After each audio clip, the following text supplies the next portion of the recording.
Welcome to South Harmon. Welcome to South Harmon. Hey, welcome to South Harmon. We glad you here today. Another AMA. Ask me anything. Super chat is cool if you wanna pay to play.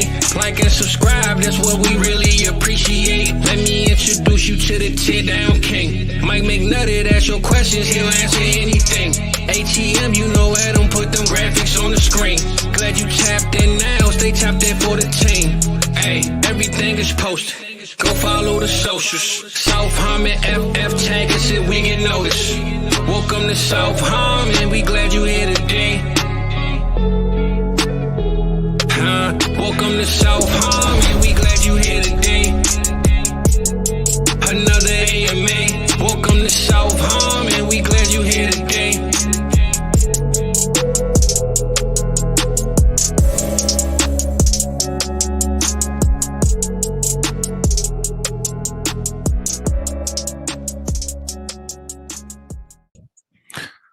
Oh, there we go. I had to show my face one more time. You know we couldn't get in clean without showing your boy face one more time. Yeah. Throwing up that X, you know? Yeah. Look, we gonna blame Adam. That's why we late, man. You know how we do, man. You know how we look. Even his mic still muted. He ain't even here right now. Give a fuck. There you go. Hey, man. But look, late or not, it's Fizzle Fridays. What's up, man? For sure, man. Look, my voice sound a whole lot better, man. Last week I tried to make it for y'all, man, but you don't want to know what I sound like last week. If you stayed with us, you know. If you know, you know. But well, I'll give you the best version that I got. Is my voice ain't quite right, so I'm carrying that load for you now, man. You know. Nah, it's nowhere near as bad though. I tell you. Am I the only one who's normal? Yeah, you are. I was gonna say the answer to that is no, hell no. But the voice is still the McNutty voice. That hasn't been changed. All right, that's fair. That hasn't been tainted. I mean, some people are cut out for Canton, some people aren't. You know. Yeah. Yeah. I'm built different. There's levels to the Canton built for sure. I'm on that East Coast weather, man. My voice is hit different when I was you know. Yeah. I think what it was all the money bag I was listening to last week. You know, I just told Adam, I said, bro, Mike listened to 3 songs the entire time we was there. I'll repeat. Let's go on all the speakers, no matter which speaker it was 3 songs. I'm on the same 3 songs now. I drive to work, listen to the one, drive home from work, listen to the next one. Damn, man. Well, how long were you there? I mean, we was there in spurts, not in spurts. You know, I was there in spirit. Yeah, man. For real? I mean, physically, I was there. Yeah. Oh, I see what you're saying. Yeah. Yeah, man. I don't know, Playboy. I don't know where you was at, man. What events you go to? We was at all 3 of them. Yeah, I'm hard to miss. Talk to us, Ben. But yeah, I know it's not my show. I feel like I had to pull that one up though. Oh nah, for sure. We weren't there the whole time, but we were there. You know. Well, too, like Fizz said, he was leaving for about 78 minutes. Hey, I told everybody that. I said, man, Mike said, man, this dude ain't leaving. He's still running his mouth. He's still going, man. You said you were leaving an hour ago. I'm a man of the people, man. The people kept stopping me, bro. I had to holler at them, man. So, what did Matt Dennis call you on the podcast this week? The mayor of Canton? Is that what it is? That's what I don't even remember that. Yeah, I think he said on the podcast, you like the mayor. You're the mayor. So you out there shaking hands, kissing babies. Yeah, man. I'm going to tell you who Derek Brown was dodging me for darn sure. Come on. I was waiting for D-Bro to pop in on AMA, man, and be like, well, you know, since you didn't come check it out, here's what it was, you know. We love you, D. We love you, D-Bro. We're ready for you to come through next year, you know? Oh, listen. We got something real special cooking up for you, Brody. Listen, we got it coming, man. It's going to be cooking. I know Fizzle Friday has something in store for him. Oh, that's I hadn't been ducked that hard since I was going to beat the shit out of Stevie Johnson in the 7th grade, and he knew it was coming. Like, I hadn't been ducked that hard. The Stevie Johnson? The Stevie. No, not that Stevie Johnson. No. That's Stevie Johnson. Take me. But, nah. Nah, that's all right. Look, next year, man. Brody, lock in with us, man. Got something special coming for the whole community, bro. It's gonna be epic, man. I'm telling you. Actually, I don't know if you saw the show. We had a little small preview on Wednesday, but well, that's what I was trying to get D-Bro to see. It's gonna be 10 times better than that, man. It's honestly so. Look, no no 1 year rookie stuff next year. Everybody's gonna be vets versus the rookies, man. Everybody got to perform next year. Man. Vets versus they are so fucked. Can I tell you though? That's the thing. All right, I was just gonna say. So they had like right at when I got done playing college, we went back for like alumni night, right? Like we had to play the kids that are currently playing. Now I'm 2 years removed from college, but just say that game's set up for failure. Ain't nobody in college shape anymore, man. They're running full court press on us, like, buddy, that got out of hand in a hurry. Everybody is literally asking for a sub. Like, you got the rookies versus the vets? Yeah, man. That's I mean, we got to split teams or something. We got to go shirts. How about shirts and skins? That's kind of like South Harmon. With the rookies, though, I mean, it wasn't like they would have really out there. Nah. Maddie was mid. And that was the highlight of the show. I'm saying AJ don't even know the words, bro. We would have beat him. Yeah. Anybody would have beat him. How you not know the words to Lose Yourself by Eminem? Yeah, like that was pretty bad. The only thing he lost was his phone. He acted out the words. He dropped his phone when it said palms are sweaty. Like he acted out the song. He was like miming the song. Yeah, you know what I mean? Like how you gonna mime that song? Honestly, he dropped his phone and everything. When he dropped his phone though, at first I was like, kind of just I was manning the camera. One of the few things we had the camera out for. So I'm like, hold up, did he? Like at first I thought that could have been really clean, right? When like if he would have dropped it right at palms are sweaty, but then I'm like, oh no, this is bad. And then when he just started jumping around, like not even part of like the vibe of the song, I'm like, okay, yeah, it was bad, man. Let's cut this off. Next year, though, if my boy D-Ro come, I'm doing a rock song. If I can get Brody to come, I'm doing a rock song, man. I need you to help me out, bro. To give me a playlist for you for the special guest. I'm doing a rock song next year, man. So I love that. Oh, he loves that Nickelback. Just do some Nickelback. I'm gonna find one that's right on the edge of rock, but I'm saying we gonna get you a little bit of metal. You know what I'm saying? I might break a guitar. I don't know. I think this time it'll be planned though. Like if you're coming, you know that's part of the like itinerary, and you have a little. I'm not saying you're gonna be good at it, but you'll have a little bit more time to prep for whatever you plan to do. For sure. We'll see what happens. Mr. Voorhees, what's up, man? I'm doing right. Adam. Yes, sir. Change his name, man. It was Crystal Lake, man. You called him Crystal. Man, honestly, so Fizz and I were up late. Maybe that's why our voices both kind of got. We never went to sleep. A lot of sleep. We missed a lot of sleep. But he was telling me that basically he had me in tears late at night, man. I basically by mispronouncing his former YouTube name that. Getting pissed about it, so he changed his name. Nah, for sure. Mike, it was Crystal Lake, and Mike kept saying Crystal. He was like, "Bro, man, hold on." He changed his name mid-show to Mr. Voorhees. He's I'm out in the middle of the show, man. It's not Crystal, nah. Nah. But it was a good time, man. I was so blown because I wanted to kind of highlight my boys, man. Corey, Dr. B, Mr. Wonderful. I was like, damn, bro, I feel bad because I know they really wanted to, even if they didn't get on, they just wanted to watch me do my show there. And I couldn't do it because my voice was so jacked up. So tonight I definitely wanted to review our draft. We did a 12-team redraft. And we ain't got to go over the whole draft, but just some of the spicy takes because there definitely was some wild picks being made. And we're gonna look over that. Then we're gonna, chit chat a little bit about the Expo.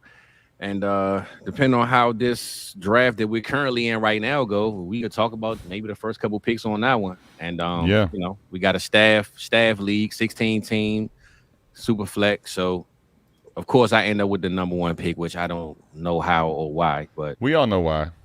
Well, we know. I always feel like this, right? When I get the number one pick, I'm not gonna take nothing that nobody else gonna want. So that's why I knew like it ain't gonna hurt nobody behind me.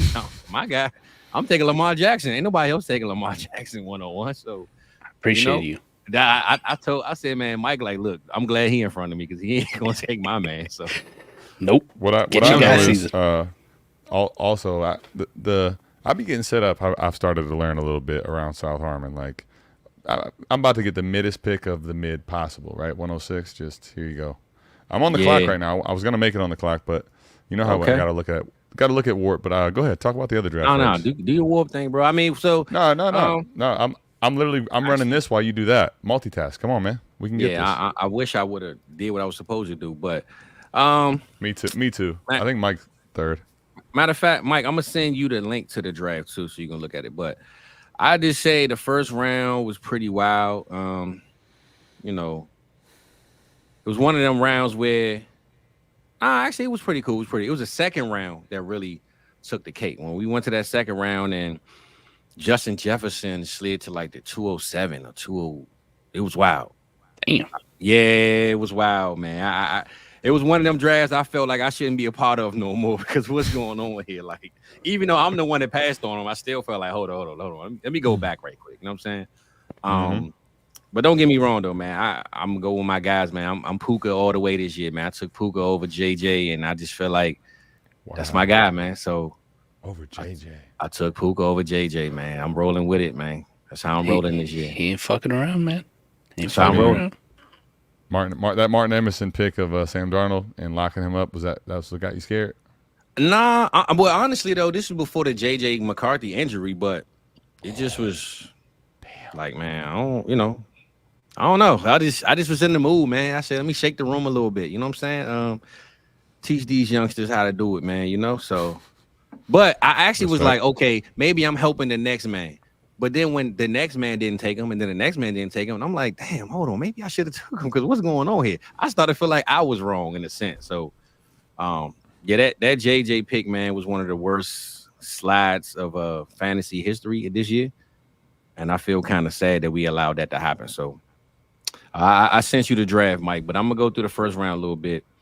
First 4 picks, quarterbacks: Hurts, Josh Allen, Mahomes, Lamar. And then Christian McCaffrey, A-Rich, CD, Bijan, Tyreek, Dak, Kyler, Joe Burrow. So that's pretty standard in a sense, right? 1 through 12. What's that, like 8 quarterbacks? So then the turnaround, Cooper had the last pick. Joe Burrow and Jamar Chase, right? Boom, there we go. So Cooper at the end. There we go, Playboy. That's why you here, right? I got skills. So I went Kyler and Puka. So this whole slide is not bad, but when you look at JJ went right here, man, this is just like, damn. What the hell's going on, man? Yeah, that kind of hurt my feelings, man. I will say this is how I know not only I wasn't in the draft, but I left the room. Like, yeah, that kind of hurt my feelings, man, when I saw that, man. I ain't gonna lie. What are your thoughts? I was a part of the draft, right? As an innocent bystander in this, with them putting the company name on the league, you know, company name on there. I see a lot. That's kind of, you know, it's kind of feeling a little bit more crazy the more I look at it. To be honest, with you. For sure. I mean, we don't gotta go through the whole draft, but just give us. Since I'm in the draft, I'm gonna try to stay out of this. Y'all just give us kind of y'all insight of the best picks, worst picks, and who y'all think got the top 3 teams. We'll go to top. Well, let me make my screen bigger first. I was expecting more from Koopa. All right. You go with a pocket quarterback his first pick. What are we doing? I mean, Puka. I mean, Coop definitely surprised me. I ain't gonna lie, because I thought when I went Kyler, I only went Kyler because I said Coop gonna take him, but I really was gonna go chasing Puka and just figure out my quarterback later. But first off, the only quarterbacks that weren't pocket passers though at this point was Daniels. No, Dak. Oh, that weren't. Yeah, Dak Prescott.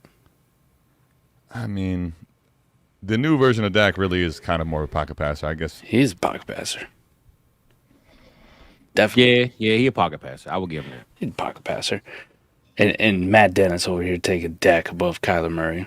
The fuck are we doing? Yeah, and see, that's what threw me off. When Kyler was still there, I'm like, all right. Where is that? Oh, but I ain't gonna lie. Jefferson and Puka probably, I don't know. Like I said, I'm gonna stay out of this one. I'm gonna let y'all critique us, man. Give us that, and we gonna break down some other stuff. But I'm gonna stay out the way, man. I know these teams look like we was drinking and smoking a lot of stuff and not sleeping. And y'all were. I mean, what about our man Peyton, Victoria's Secret there, man? Started A-Rich, Jefferson. Well, that's cheating. He got Jefferson. He shouldn't have had Jefferson though, but he got him. Like you let the draft come to you. You know what I mean? Man, let the draft come to him. I feel bad. You gotta love. I mean, man, Xbox. Okay, I'll say this. I'm not gonna critique the picks of the players per se, right? But he's going against the grain, right? He's kind of leaning into it. So you're gonna do the 0 QB. You gotta really, really get a real taste in the sphincter when of your late round quarterbacks, you get one that gets hurt before Like you don't even leave the expo, bro. Yeah, that was tough. That was tough. That is a taste, my boy. And then your other two are guys that maybe could lose their job at some point. Well, that's what I'm saying. Like, you got that. You have to go with a third there just because when you're drafting that late, all bets are off. Like, it could work out, but you need a third, and then it's like, damn. Now there's probably no third. Actually, dude, if you drafted Brissett, there's not a starter out there, or even like a maybe could start in a few weeks. So you have to play the wire now. I'm looking at a nice 0 RB here from Dr. B. Oh, we got a nice shout out. Nice shout out super chat, man. Oh, look at that, man. $20 super chat from Lonnie. My boy. Look, he hit me today too, man. I feel bad, man. I appreciate the super chat. My boy in town, man. He said, man, what we doing tonight? I said, bro, I got my show tonight, man. My bad, brother. Dang. Damn. He was like, since you ain't got time to hang out with your boys anymore, here's at least 20 for your new thing. My bad, bro. You still my dog, though, man. You could put it on the screen at least, Give him a little Yeah. There I got you go. my boy. What's up, Lonnie? Man. Shout out from me. Hey, look, at least you know I wasn't lying, right? I wasn't that friend that came over with what's the 845 crew? Can you at least give him a little love, Yeah, what's that? Oh nah, so that's when we was I was in his wedding in February. And this February? Yeah, when I went to the wedding. You couldn't even kick him when he was in town? Oh, no, I went to his wedding. What are you talking about? Oh, he's talking about right now. Yeah. Oh. Well, man, listen. I'm throwing gas on it. Go ahead, man. I just talked to my boy, man. We locked in, man. We good. shout out to my brother. I appreciate you, big dog. I love it. No, these first 2 rounds are mostly trash. Had a fucking junk. Damn. Everybody sucks, bro. That's crazy to think. Like all the good players in the first 2 rounds, and Mike's like, these whole first 2 rounds, trash. Just trash. Just straight garbage. I can't even. How are you supposed to take it serious after that, man? All right, so let's skim through the teams. Let's go to top 3, man. Y'all hating on our draft, man. We gotta move on, man. Shout out to T-Rock too. I'm drinking his Baker's number 7. Oh, that shit is banging. What y'all think, man? Top 3 teams. Or first bird's eye view, man. What you got? Top 3 teams.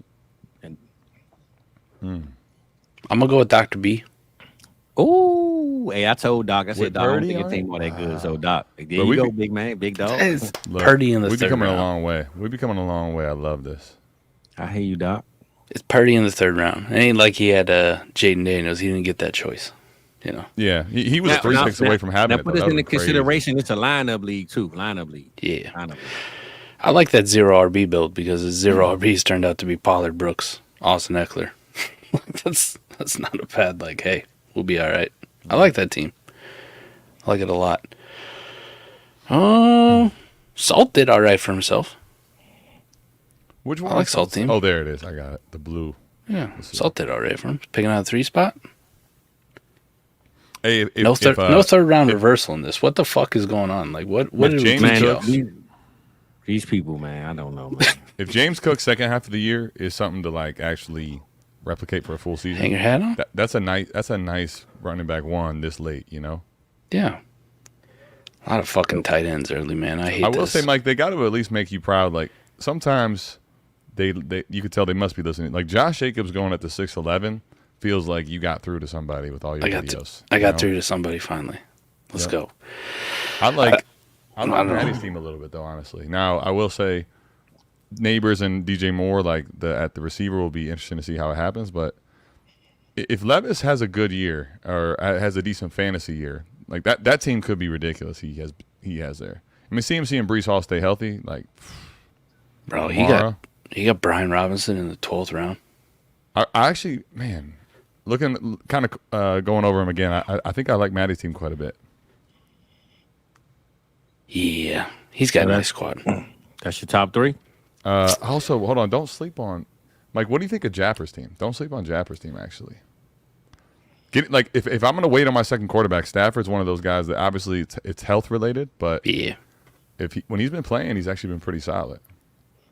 Fizz out here with the QB horde in redraft. I'm literally going through all of you them. know what? But you know what, so though? Because I looked at Xbox team and I said I'm gonna just take Bryce Young because why not? And then once JJ got hurt, And I took Penix just in case for any reason Cousins get hurt next week. And all right, cool, I got the backup. But or just think it up. No, I mean I can cut him at any time. That was just my last, like, whatever. Plus you saw kind of how like things went down with, I guess for lack of better words, like you kind of thought he got bullied with the whole Discord situation. You're like, man, I can probably get over on him at the right time. I mean, I'm looking at guys with 2 quarterbacks. I took Bryce because wasn't nobody taking him. I said, bro, why not? Like, that's why I took him, honestly. But I am starting Cut and Puka every week. So I'm gonna give Schumer some love, other than the Javonte Williams pick over Najee Harris. Why? Well, but check this though.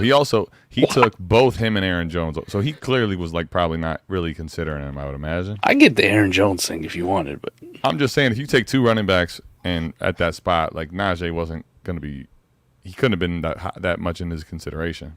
Cheers, T-Rock, my man. At least my man said fuck them tight ends, and he stuck to it. He was like, I ain't taking one until the 11th. Dalton Schultz. If I'm gonna fuck tight ends, like. I don't understand people acting like Dalton Schultz is literally dead after he got paid. What you just said too? You said if I'm a fuck tight ends. That's like Canton out of me, man. It's the real. No, I like Schumer's team. Fizz, I think you did all right too. So we just went through and kind of gave a whole bunch of like pat on the back. Can I give the worst ones? 3. Yeah, sure. Can I give the worst? All right. So Jim wanted to do the top. Give the worst 3. Oh, I definitely do that one. Matt Dennis' team is trash. Straight garbage. Fucking terrible. Damn. I'm glad he had a good first 2 episodes on the podcast network. It's the finale. Hold on, but what kind of premium are we talking about here? Like, it better be really high. I mean, hold on, I'll tell you. Flexing, you're flexing in the 5th round already. I mean. He's like, nah, fuck Cooper Kupp. Fuck Stephon Diggs. I mean, Tank Dell, D. Is it like actually crazy? Now, I will say, because Koopa took Kelsey in the 3rd, like, it makes me think it's got to be something solid, but something decent. Well, yeah. Yeah, it's the 2 point for the tight end. It's decent. So it's double. Still. All right. Wolf. Okay, Matt Dennis is off. You're saying, okay, what else? He's fucking terrible. What else Everybody else didn't do too bad, actually. Only Matt. Damn. Only Matt. Wow. Only Matt. Mike out here. See. Well, I was sick. He took Kyle Pitts, man. I was kind of sick, man. I wanted Pitts, man. But outside of Pitts, I wasn't mad at him. I wasn't mad. I was picking behind him the rest of the draft, but Pitts kind of. Hold on. We just went from Fizzle saying, like, pick your best 3 teams. Mike kind of, dodged that. Gave a lot of, like, pats on the back. Then say, I'm going to pick the worst 3 teams. And then totally singled out the only team he called out as Matt Dennis. Damn. I mean. When you find the worst one right off the bat, you don't. I see too many dead bodies. Yeah, like, damn, I'm waiting for somebody else. That's crazy. That's tough. Matt Dennis, I hope. Listen, you need to be tuning into Fizzle Fridays, but I hope you might have missed this one. Well, I'm going to say this. Matt had Pat come through. He was checking on Pat, make sure he was good, man. So maybe he was talking to Pat, man. Maybe he's distracted. Yeah. That's man. Yeah, he was checking on his boy, man. Y'all crazy. Now Fizz trying to say, like, maybe him and Pat, when they get together, they do this. It's both their faults. I got video of Jay Peters doing the the draft order. Where the fuck's he at drafted in here? Hold on. Is he Japper? Yeah, Japper. Yeah, that's him. Yeah. That's Japper? Okay. Yeah, that's Japper, yep. All right. Poor guy, man. That was one of the worst performances of fucking Pong, Flip Cup. Dog. So y'all didn't know. Listen, the final version's getting that, bro, for sure. We had to do beer pong. We had to throw the ball in the cup, take a shot of the beer, and flip it. And I think Matt Dennis had the worst time. It's like 58 seconds or something. Hold on. Oh. There's no way someone. No. Like when I bro, I watched that. So AJ y'all were was like helping 11 him. seconds. AJ was 11 seconds. I don't know how the hell he did it, but he did it in 11 seconds. He's a protege. All right. Man, listen. Matt Dennis was 58 seconds, bro. It was bad. Other than AJ's talent show. You know what? Say the rest again. Of AJ was on point. I'm sorry, but we're gonna have to. We need to do an invasion here. What's in the cup, man? Like we need to see. Oh, it's Fedka. It's Fedka, man. Couple set of balls. Powerade shizzles, though. I mean, the only thing that really happened though is that he's got this tough guy tolerance now. So you got to wait till the bottom of the cup before he starts acting. I'm built different. Yeah. I was just looking too, man. That vanilla bean vodka T-Rock brought. I was trying to find it online, and of course it says won't ship to Iowa. So maybe I'll just get that shit shipped to Illinois. Wasn't it OVO? You don't want that? Oyo, OYO. Oyo. Listen, man. The OVO version in Iowa. You don't want that, man. When Mike gets home from this Ohio trip is when I get worried about him. Like, he got all kind of crazy ideas. Nothing can go over there. The Oyo. I'm like, man. Yeah, that's wild. Not shipping to Iowa. Damn. Oh well. Fuck me for? Yeah, facts. When Christian puts in the chat like Mike's ready for another break from Iowa after 4 days being home, you're like, yeah, man, you getting the vibes, Playboy. Like he's locked in, man. Locked in over there. I came back and spent a shit ton more money not being in Canton. Yeah, you got them iced out, man. You good now, Mike? Dude, hold on. They'll be here next week. Sorry. Okay. They weren't here today. We ain't gonna say that. We'll wait till he get them, man. Wait till he get them. They'll be here next week. But I was sitting on the shitter right before the show. Mike. I'm all out of waiting. I was told today I get to know. Nah, he did though. He definitely did. You listen. I get all kind of shit for being like, I got the video 20 minutes into AMA. Like, for me, that's unfinished. I don't even like to do it, but I'm like, you know what? This is for the people. I got you. I got to wait 48 hours to.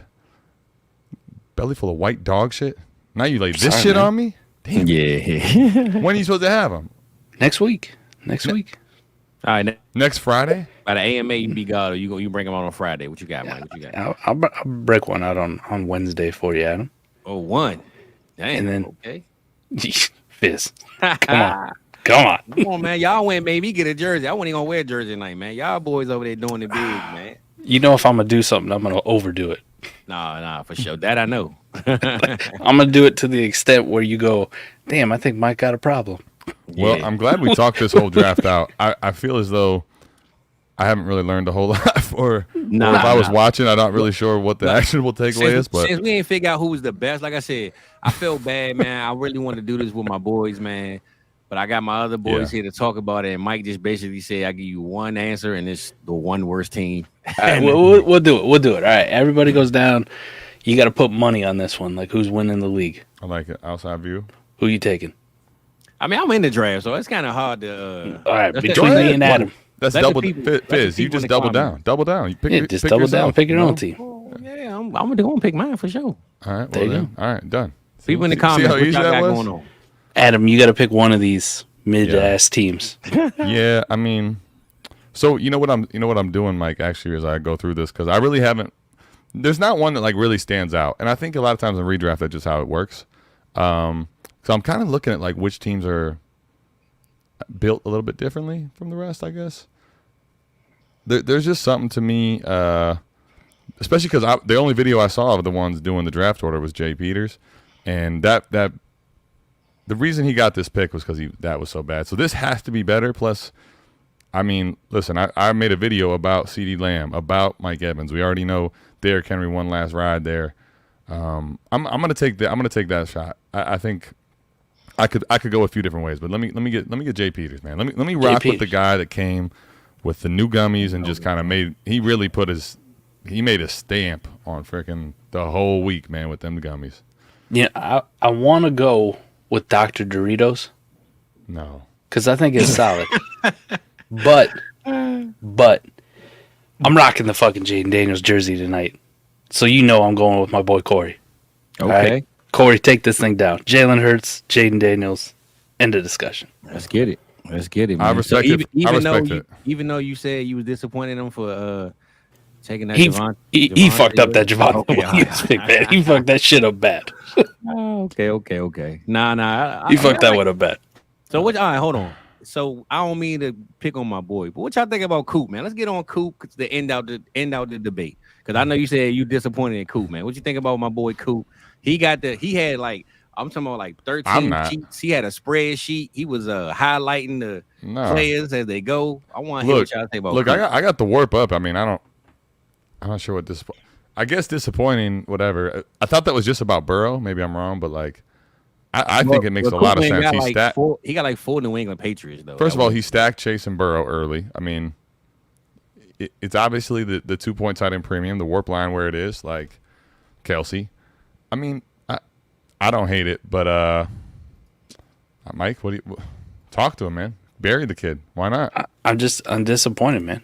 Like we do all this work about running quarterbacks. He's like, nah. Fuck you guys. I don't listen to y'all. I do stacking shows on the weekends. Fuck your running quarterback work that you put in with Dynasty fucking Barry and just worked your ass off to put out dynamite videos, Mike. My podcast on Saturday is better. He said, fuck me. Are you taking Jaden? I know you got the jersey. Are you taking Jaden Daniels at the 112 or the 201? 112 or 201. Either way. Go fucking chase Jaden Daniels. Fuck that stack. Wow. Yeah, like I said, man, I was picking in front and behind Coop, so I was like, damn, Coop gonna throw me off, but he never really did most of the draft, though, to be honest. Man, a lot of people in the chat are saying, like, it's something about Mike. He just looks different, like a different type of, Well, if anybody tuned in last night to me playing that Iowa Dynasty, my asshole was puckered. Adam, I did not lead until there was like 10 seconds left in that fucking game last night. I was down 17-0. All right, I was about to have to give the sticks up against the computer. The least possible amount of lead changes you could have in a game without winning start to finish. There you go, 100%. This is fucking wild, man. I was telling Adam off air, Fizz. Mike might have made a deal with the Devil's Forge that he was drinking at the Expo, man. That's crazy. Fizz, I've been playing like video game football for. I mean, I'm an old fuck, man. So I mean, we're decades into this thing. Since he was a little kid, probably like kindergarten. It's the first time I ever hit an onside kick I can actually like remember. Like, what the fuck? Did y'all? I watched it last night. Honestly, though, I thought I ain't gonna lie, I gave up on you, Mike. I thought you had lost. I gave up on me. I gave up on you. I missed a couple of days. Did y'all get a chance to, settle the cross state? Every Friday I hear a lot of shit talking about y'all playing. Did y'all get a chance? He don't want none. I mean, he's 0-2 against me. No, both Mike, games have been absolutely just fucking dumpster fire beatdowns. So are we done with this drive? Because listen, we're gonna get to this school activity, man. I think so. All right. We done. It's all right. You can leave me down there at the bottom by myself if y'all have something to work out. It's all right. So I'm glad my people here, right? So, yeah, see, I don't even got a name tag. Yeah, that's it. Cool. You are excluded right now in this conversation. Here, I'll come back. I promise. I'm right here listening. It's all right. Y'all have this one. So my boy Mike McNutty, man. I ain't see my guy the whole weekend on them sticks, man. I was running it up with everybody at the house, right? But I will tell you this though, Mike. I ain't gonna lie. I played every single person in the house, I believe, that wanted to play. I had the wildest game you'll ever imagine, bro. This is what we need the camera for. Like, we need this. We just need cameras everywhere and just like cut and edit, like almost I'm just glad somebody else besides me noticed. I've been trying to get cameras in two years. It's finally. Nah, listen. This moment right here was one for the streamers, like legendary moves, right? So I'm playing AJ. I'm down pretty much the whole game, but I'm down by one score, right? Yeah, look, Schumann though. So we in the room. I'm playing AJ, and I'm talking big trash. It's like 58 seconds left, and I'm like, bro, you about to get cooked. Remind you, AJ been smacking all week. Like, he ain't losing one game. AJ good. So I'm giving him the work, right? He like, no. It's all making sense now. He's really good at the game. I'm giving him the smoke, right? It was like 58 seconds. I drive the whole drive, score on 4th and like goal. I score a run play, score, right? So I'm like, we going for two. I scored a 2. Now I'm up 1 point on it. I'm talking big trash. I'm dapping everybody up. I'm going around dapping everybody up. The whole time the play is going on. I'm dapping everybody up. I look up. He throw an 80-yard touchdown and beat me with 1 second left, bro. So I was up 2. I was up 1 point. I'm talking so much trash, telling everybody, I told y'all. This man threw an 80-yard touchdown and beat me with no time left on the clock, bro. Oh, man. That was like the most craziest game of the house. I think. I don't know. But that game right there kind of like that was like a punch to the stomach. But I had so much fun doing it that it didn't bother me. But man, I was talking so much trash in between scoring that 2-point conversion, and I just knew game was over. And this man just 1 second left on the clock threw an 80-yard bomb and beat me, bro. It was really it sad. amazes me how we've seen for now 2 years like all the crazy stuff that can happen in like 3 days last year, a week this year. And you think it's not over till the fat lady sings? Come on, Fizz. Bro, we need the camera for that moment. At South Harmon, at minimum. That was one of the best moments of the whole week. I'm not going to lie. Yeah, those type of wins are literally like... Anybody that was in that room was on the floor dying laughing. Like you should ask Johnny what happened to him on Saturday. Oh, no. You played? Your boy, yeah, I put a 70 burger on. I'm about to say, I ain't see. Man. 70 burger, hold on. Y'all doing shit crazy. We don't have 21 pass sticks. Like, was he actually scoring with you? Nah, he scored for a little bit. Well, nah, and then he threw it. I ain't gonna lie. I seen my boy Xbox play. Who was He's terrible. Yeah, he was pretty. Hold on, man. You can't have a nickname Xbox and be terrible at the game. Look, I ain't gonna lie. My boy Cooper, man. I don't want to brag on beating Coop, but bro, it was 4th and 28. You know I don't punt. I was on my own 8-yard line. 4th and 28, and Coop was talking trash. He said, "Guess what, Fizzle? I'm playing cover 4." Bro, I threw a 92-yard touchdown on 4th and 28, bro. He was talking so much trash. Guess what I'm playing? Cover 4. Oh, okay, good. Good. Man, listen. That was a wild. Everybody played that game though. We had a lot of fun up in that room, man.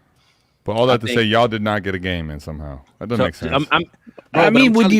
When you beat his ass, when I beat his ass 2 times before we even got there, you want the third? Well, one at a time. I'm gonna delegate. I don't have a name. I'll be the mediator. Ever playing the human though, bro. Come on, man. I told you that. I said it's my first time playing the human. Hey, look, let's lock it in this week. What's up? We can get back on. I'm game tomorrow night. Let's go. Let the people get cracking, man. He'll put the stream back on. I'll beat the shit out you again. You saw the thumbnail. I got you, man. I got you on the Iowa coach. You know what I'm saying? Do you still got nightmares about Bert Emanuel Jr.? Nah, Central Michigan? Iowa this time. You want them fucking Chippewas? Now hold on. You want them Chippewas? This is the type of energy I would have expected had y'all played in person and somebody. That's what I'm saying, bro. If y'all, was in person, y'all didn't even play last week talking hella shit about nothing. Shut the hell up, both of you.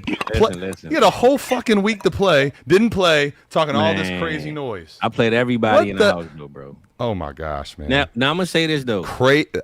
I even seen Cooper and I think Dr. B played. Was it no? It was Cooper and somebody. How many systems do we have? Just one. Okay. Just the one. I don't think we fired up your Xbox at all the whole week. I brought it. I figured we could. Rotating the controller, just chilling. But Cooper literally had one drive that went 8 minutes long, and he fumbled on like the 2-yard line at the goal line.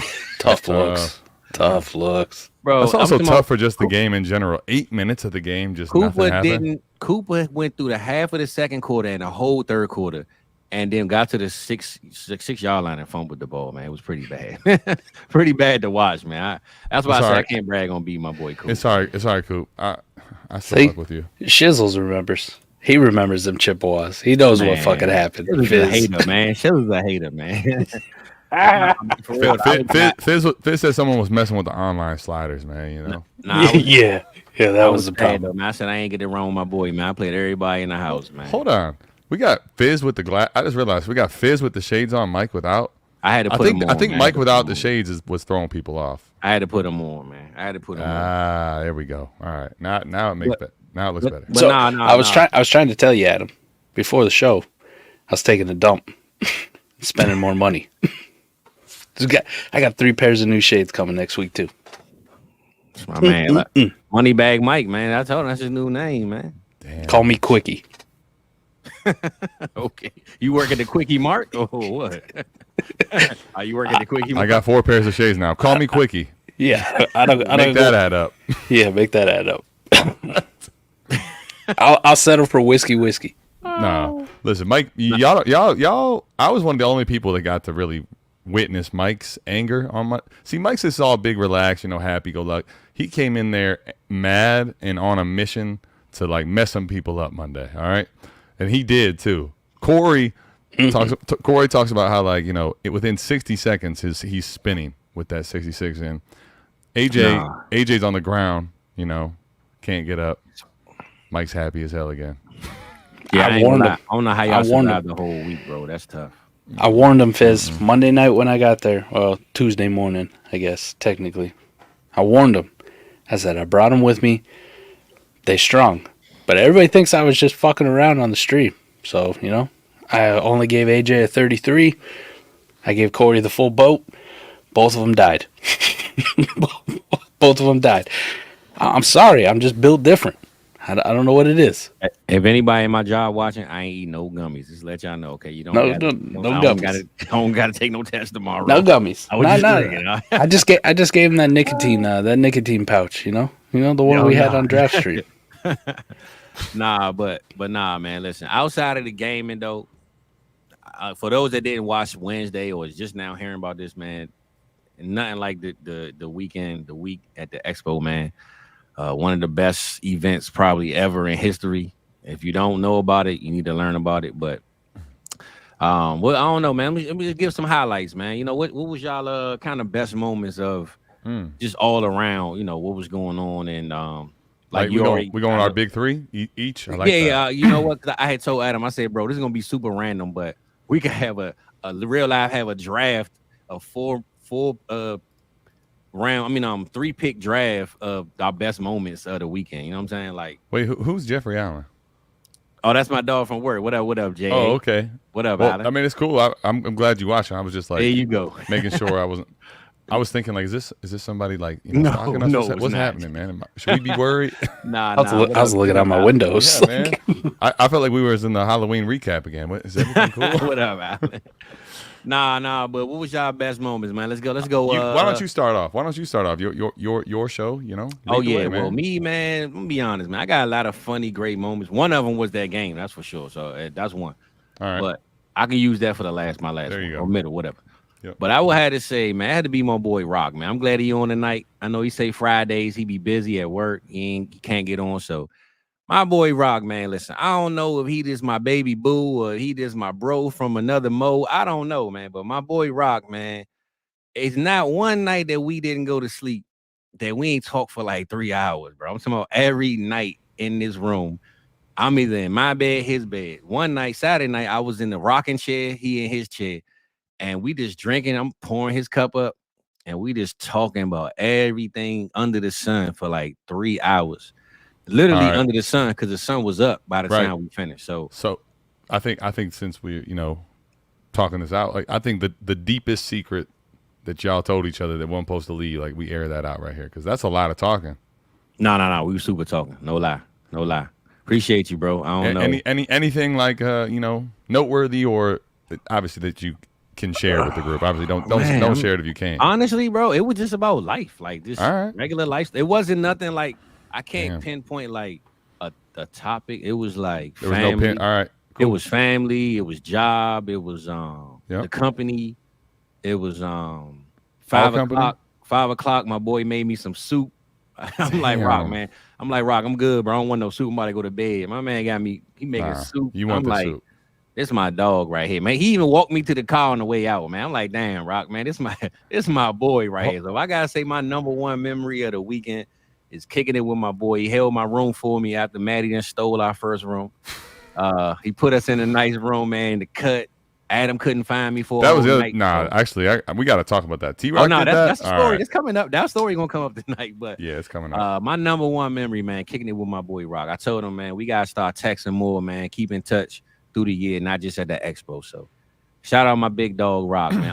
Uncle Rock is what I'm gonna call him, man, because he fed everybody like it was Thanksgiving, man. So I was gonna say, Uncle Rock, man. My only comment to that whole thing is gonna be like you thought that was gonna work. 2, passing on, like trying to act like you don't want T-Rock's food at any point, that's crazy. The dude did nothing but I was cook. about to go to bed, bro, but then he was like, nah, man, let's get you some soup. Yep. I'm like, all right, because I knew once I got that soup, I wasn't going to bed. So, of course, once he made that, I'm like, all right, Rock, I'm done. I'm about to go to bed. Then here you come. And now I'm up another hour. So I knew I had to leave if he didn't make that soup. But it was good because we figured out a lot of things, a lot of people with duplicate accounts on Sleeper and all that. We'll talk about that another day, but yeah. We got fake managers on Sleeper, man. We had a good discussion on that. Well, I'll say we'll start with like my number 3, just because I think it's funny. So, listen, the big Mike called me probably at least a week, if not earlier, before the expo. Like, as we're kind of getting locked in, like, hey man, what do you think? I'm thinking like we really, once everybody kind of gets there, so Thursday night, right? We kind of set the big party for everybody to kind of come kick it. I'm like, yeah, hell yeah, that sounds good. Like, let's get it all lined up. Bet like we'll be good to go. Blah blah blah. Kind of getting things in order. So Thursday is the big setup party, and of course that's when I'll be there, but I'm flying back from New York. So man, listen, when I get done recording, like I'm making sure I'm not missing this flight, right? So I'm beelining it down the street to the subway. Like we're good. We got there early just for it to get canceled. I'm like, damn, this is going to be like, no, this can't be happening. I go through, let's just put it like this. I go through every step possible and went as hard as I could to make sure like I'm getting there at least during the party, like as early as humanly possible. I call Mike to check in once I figure out all the chaos to, get myself another plane ticket. He is just, hey, bro, I fucked up, man. I fucked up, bro. You didn't hear about this, did you? Like asking me, like he's not gonna tell me. Yeah, man, I read the label wrong. I took twice as much as I thought I did. All right, man. I was there. Nah, you'll be good. Nah, bro. I don't know, man. I'm gonna try to walk it off, but so all that to say, I'm now like I know Mike's basically in kind of like La La Land at this point, right? So I'm checking in with everybody else to kind of like let them know where I'm at, seeing what's going on, like trying to live vicariously through the moment on my phone because I'm basically driving now in an Uber in what feels like The Hills Have Eyes, or if you saw the wrong turn. Like basically, I think I was at the part where they made those films, like driving down. Just me and the Lyft driver. Yep. I made sure to let some of these people know, like, just in case I don't make it, like this was my whereabouts. If you want to try to do an investigation, love you. Finally get there. Every person that I like talked to that I said here's the concerning things, gone, passed out. None of them could give a shit. Like literally all three of them, Corey, Fizzle, there's one other press I can't remember. Passed the hell out.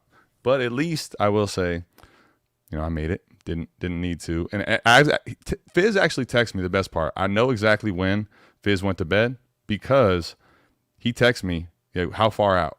And I'm literally just got in the parking lot. So I'm like, I'm not gonna text. I'm gonna go in and say what's up. Gone. And wake up 25 people while you're doing it, right? Well, everybody had to be woken up on this, of course.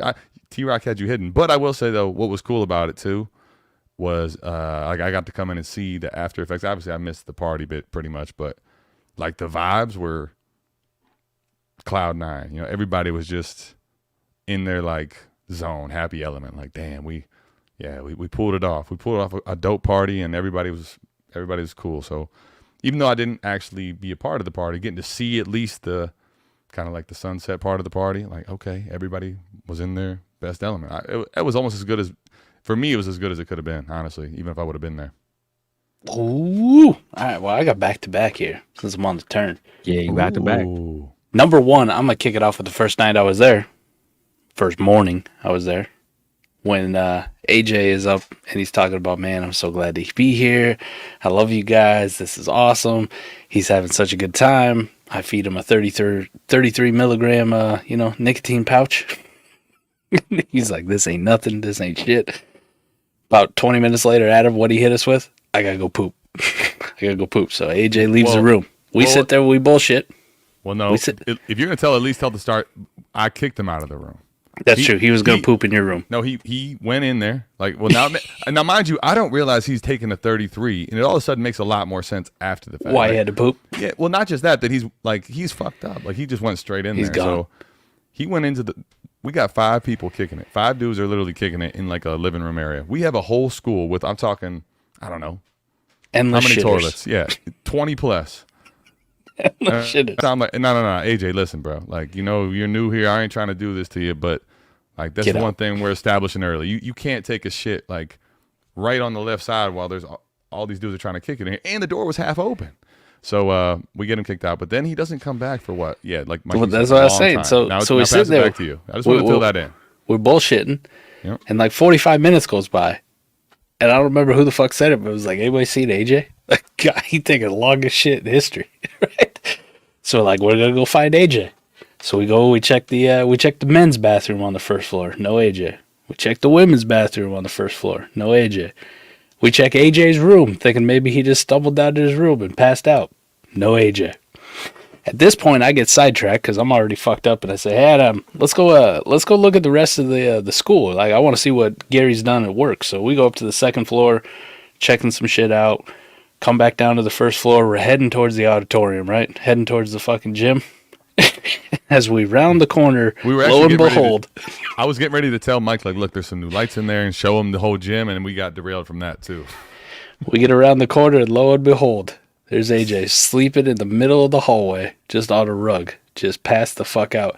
Not a mere, 4 feet from where Sleepy Cody passed out in the kitchen last year. And I'm like, damn, I've been here for 2 hours. We already got our first casualty. Just can't take it, man. Just can't take it. So when we woke AJ up too, man, I never seen anybody who looked so happy being woken up from sleeping in a hallway too. That man was all smiles ear to ear, just sitting there gathering his thoughts. Like, what the fuck happened? What's going on? I want to. Damn. I should have had a couple clips pulled up because I figured someone was going to tell this story, and it would have been a great time to have just the AJ portion. Like, nah, for sure. Because I wanted to put on the screen, but show eight. Nah, it's cool. It's not. Yeah, it's cool. It's on my laptop. I could have done it, but yeah, and I'm not prepped for it. Dang. Don't worry about it, bro. Go ahead, Number two. Mike. You on number 2? What we got? Number 2, man, and this is honestly my number 1, my favorite moment for the whole thing. Salt just being a G, being there, and having vodka ready for me by the time I got there early in the morning. Having such a good time. He kicked it with the boys the next day. That interview that he did after the fact, but Salt coming out to all of us and telling us that he's different, man. That he's different, and he never felt this comfortable to tell people about his true self, and to do it with us, and feel that comfortable, and nobody gave a shit or treated him any different, right? It was like, man, that's awesome, cool. All right, who do you think I should take in this round of this pick? Like, it's just right on to the next. Mm-hmm. No fucking hesitation from anybody. And to have that kind of atmosphere where that comfortability is there, you can't beat that.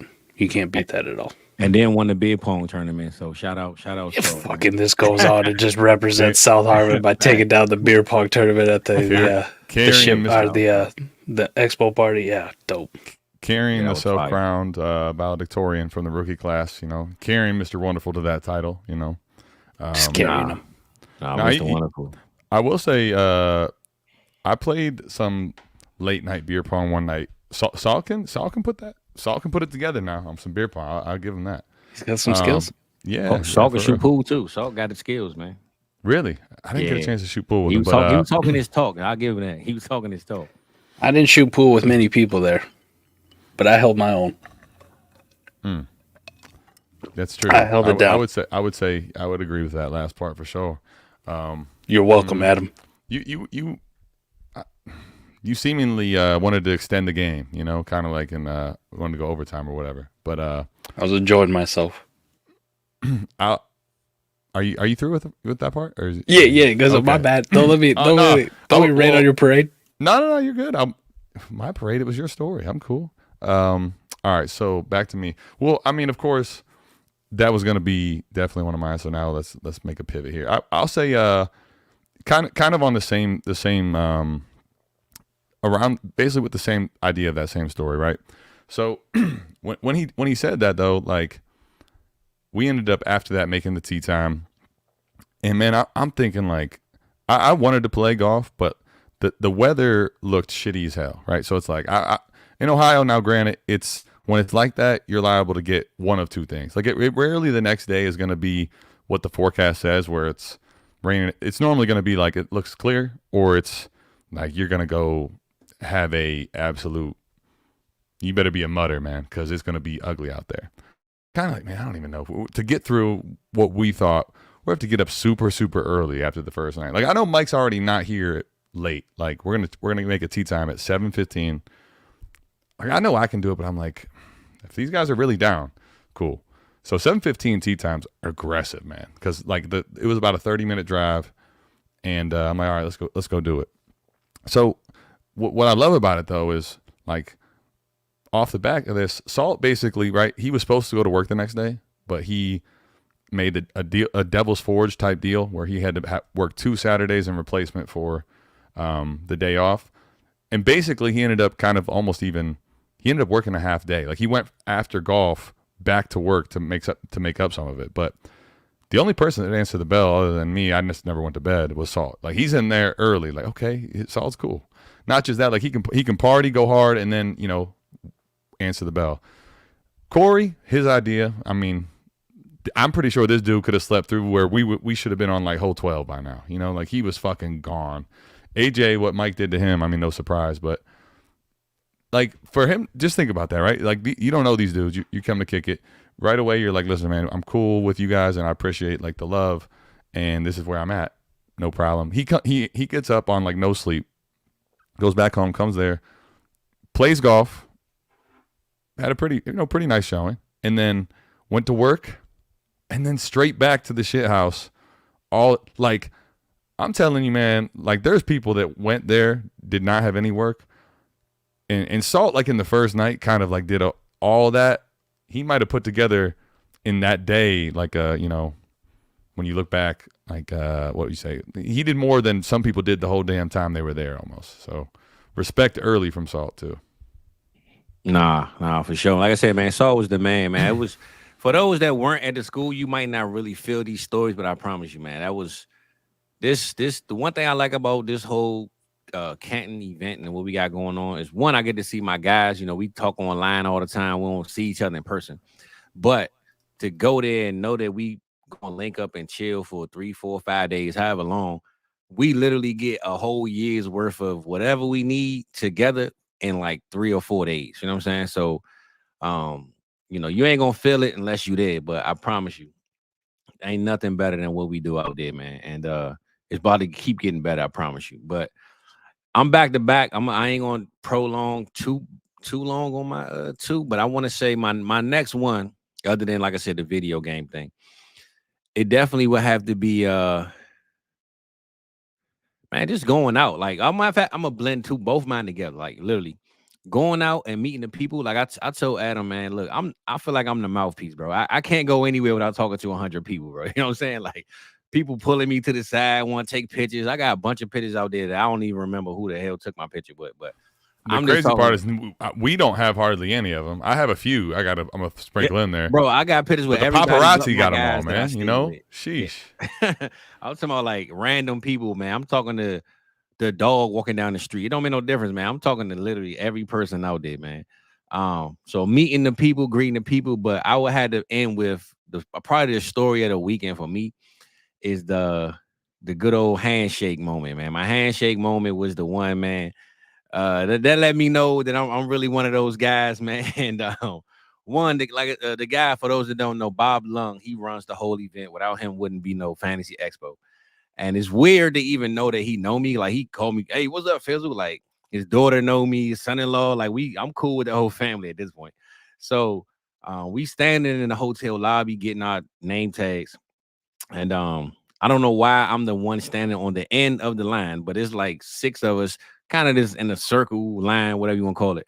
And he literally walks up and see everybody. And we're like, hey, what's up, Bob? So he goes, Mike, Corey, hey, and he see me and he cocked his arm back. Hey, Fizzle, what's up, man? Man, that was the funniest moment of the whole weekend because it let me know, one, that maybe he know me, maybe he don't, but 2, it was just like, dang, I'm the one black dude in here. I can't just shake his hand. Like, because 1, I wasn't giving him a handshake anyway. Like, I was going to twist the fingers up or something. But when he did like this automatically, he let me know, like, nah, no handshakes here, bro. Like that song we heard all weekend from Mike. I'm really like that. Is that how you was feeling? Nah, for sure. I'm really like that for real. Like, I feel like Canton is my celebration, man. I'm really like that out Canton, man. I wish I was a man in Vegas, but I take Canton as a runner-up, So that was one of my moments for sure. I can confirm. All right, I'll give you that. Nah, that was definitely one of my favorite moments. I wish that was on camera, but we didn't do a lot of stuff on camera. But just to see him literally shake, and then Adam tried to go and get his dap. Well,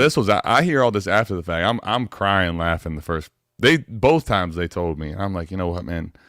When I go to see him, like I'm gonna over excessively like try to make sure. Bro, I'm talking about my hand is like literally like this. Like it's, you know, straight up. Like let them know early, man. When you know I'm taller than a lot of people you're gonna meet, right?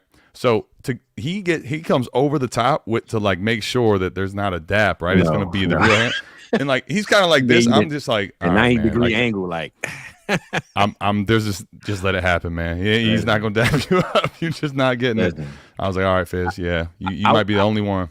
I wasn't trying to seem like the man, but I remember Pat was like, man, what? You know what? I was talking about Bob, and matter of fact, I told him about this story, and he was like, man, what? I wish I could meet Bob. I was like, man, come on, Pat, I got you, man. I introduced you to the guy. Like, he my man now. You know what I'm saying? Like, it's just funny, man, when I go out Canton, because I just know I like to talk to everybody, but clearly everybody like talking to me, because everywhere I go, man, Mike was like, man, this dude ain't leaving. He's supposed to leave an hour and a half ago. I'm still running my damn mouth, man, talking to the people, going. Man. So I love going there. I mean, everywhere I go, I'm the same, but like when I go out there, man, it's everybody you looking at online, people that you don't know, and catching up, you know, giving people your story, learning their story, man. I love all that good stuff. So that's my place I go, man, to just network and have a good time. So those will definitely be my two stories. But shout out to Bob, man. No handshakes over here, bro. I appreciate you.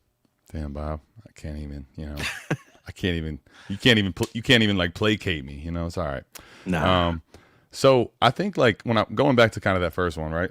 Like when I was sitting back, like at this point, like there's no point. These guys are all tore up. They had a great time. They're kind of turning the night down.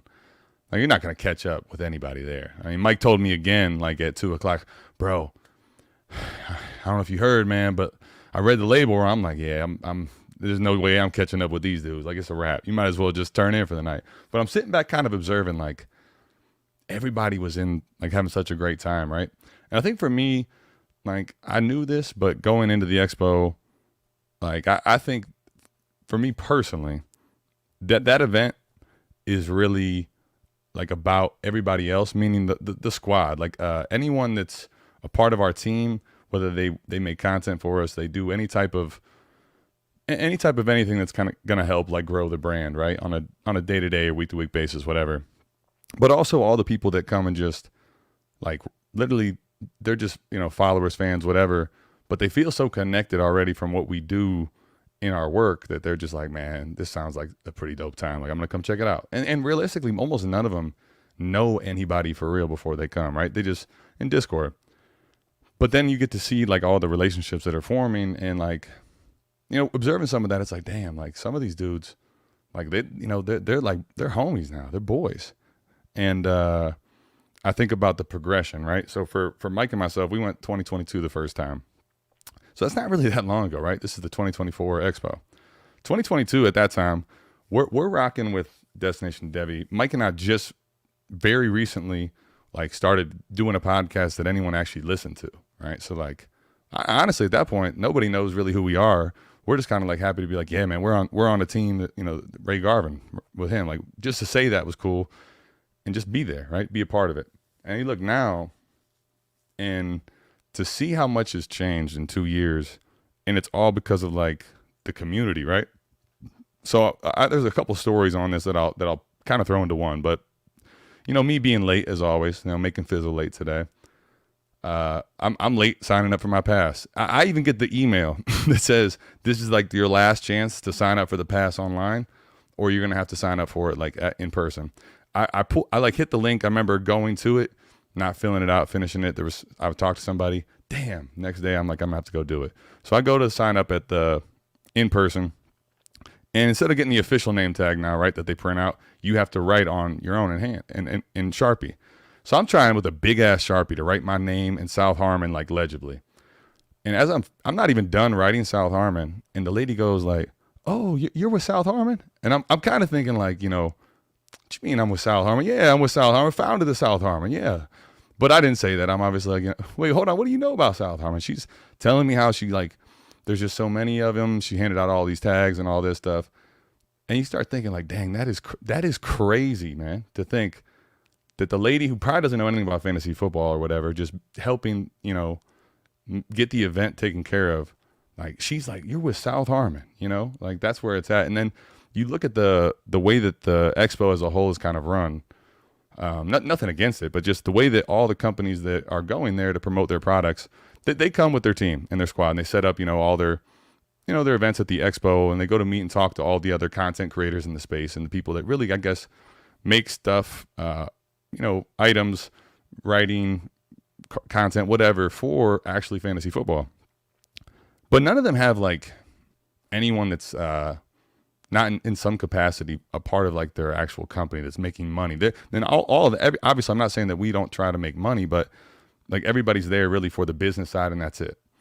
And you kind of got like all these people. They see people, like all these different groups of people, tons of people with South Harmon gear on. And they're like, what the hell is a South Harmon? And like for me, going from that to where Mike's at, people that I literally would have died to meet years ago are now like coming up. They're going out of their way to talk to me because they know South Harmon. Like they want to know about this story and this cool thing that we have going. And like, just Mike and I were walking through the Expo. There was a guy that had a shop, he had a booth set up, right? He's telling us about this stuff. We're telling about South Harmon. He says, yeah, I'm from Austin, Texas. Talking about how it was him traveling out here was kind of a lot. I was like, yeah, here's Dr. B, right? Dr. B's our fan. He's like our follower. It's my boy. He came from Austin, Texas too. And you're like, you tell somebody that, right? That his whole experience is from Austin, Texas. He's got 1-2 people here. Like we're all over. I feel like we're global in that thing, And the whole event to me, none of that's about me. It's like, yeah, Mike and I put this group together, but the community we have, what it kind of is doing every single year at this Expo, at least for me, when I look back at it, it makes me realize like anytime I have like, I'm unsure about, am I making the right career move? Because honestly, it's a lot of reasons I feel like I'm not necessarily. That week, seeing all that stuff, I'm like, man, there's just not a doubt in the world. Like it's more than just fantasy football, I think, at South Harmon. I like that, man. My last one, I'm going to kind of encapsulate a few things here, but it's the personal moments I have with the people there. And listen, I love going around meeting all the other content creators and, D-Bro and Casey and, going around and, getting to talk with them Friday, Saturday night. But the personal moments I have with the people of South Harmon at the shit school during the week and just the random shit that comes up, and those are the ones that I remember forever. So listen, these are just a few of my personal faves. Don't take offense if you're not on the list. These are the ones I can coherently remember. Me and Dr. B being in the auditorium, just playing music, throwing a football around for 20 fucking minutes, and we didn't say a goddamn word to each other. We didn't say one word to each other. We just tossed in the pigskin, just rocking to the beats, man. Just having a good time. I'll say this then too. What we have it on Wednesday night. T-Rock, my guy, man. Uncle Rock, Dr. B, Fizz, you were a part of this. We were getting that playlist right.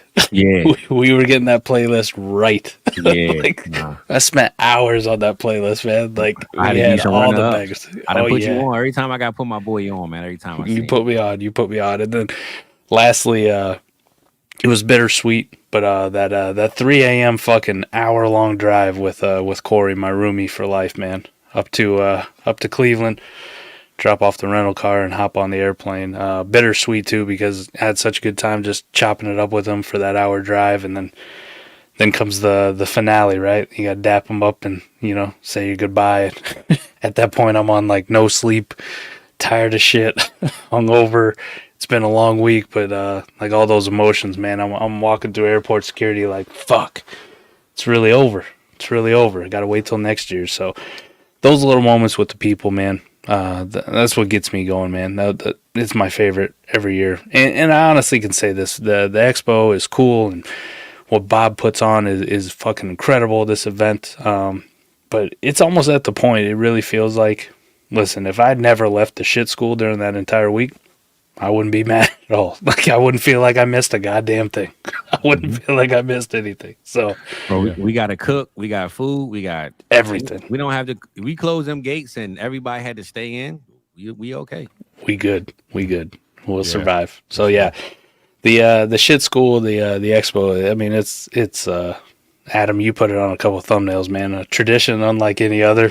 That's facts. That's facts. And every year I go home just sad that I'm leaving.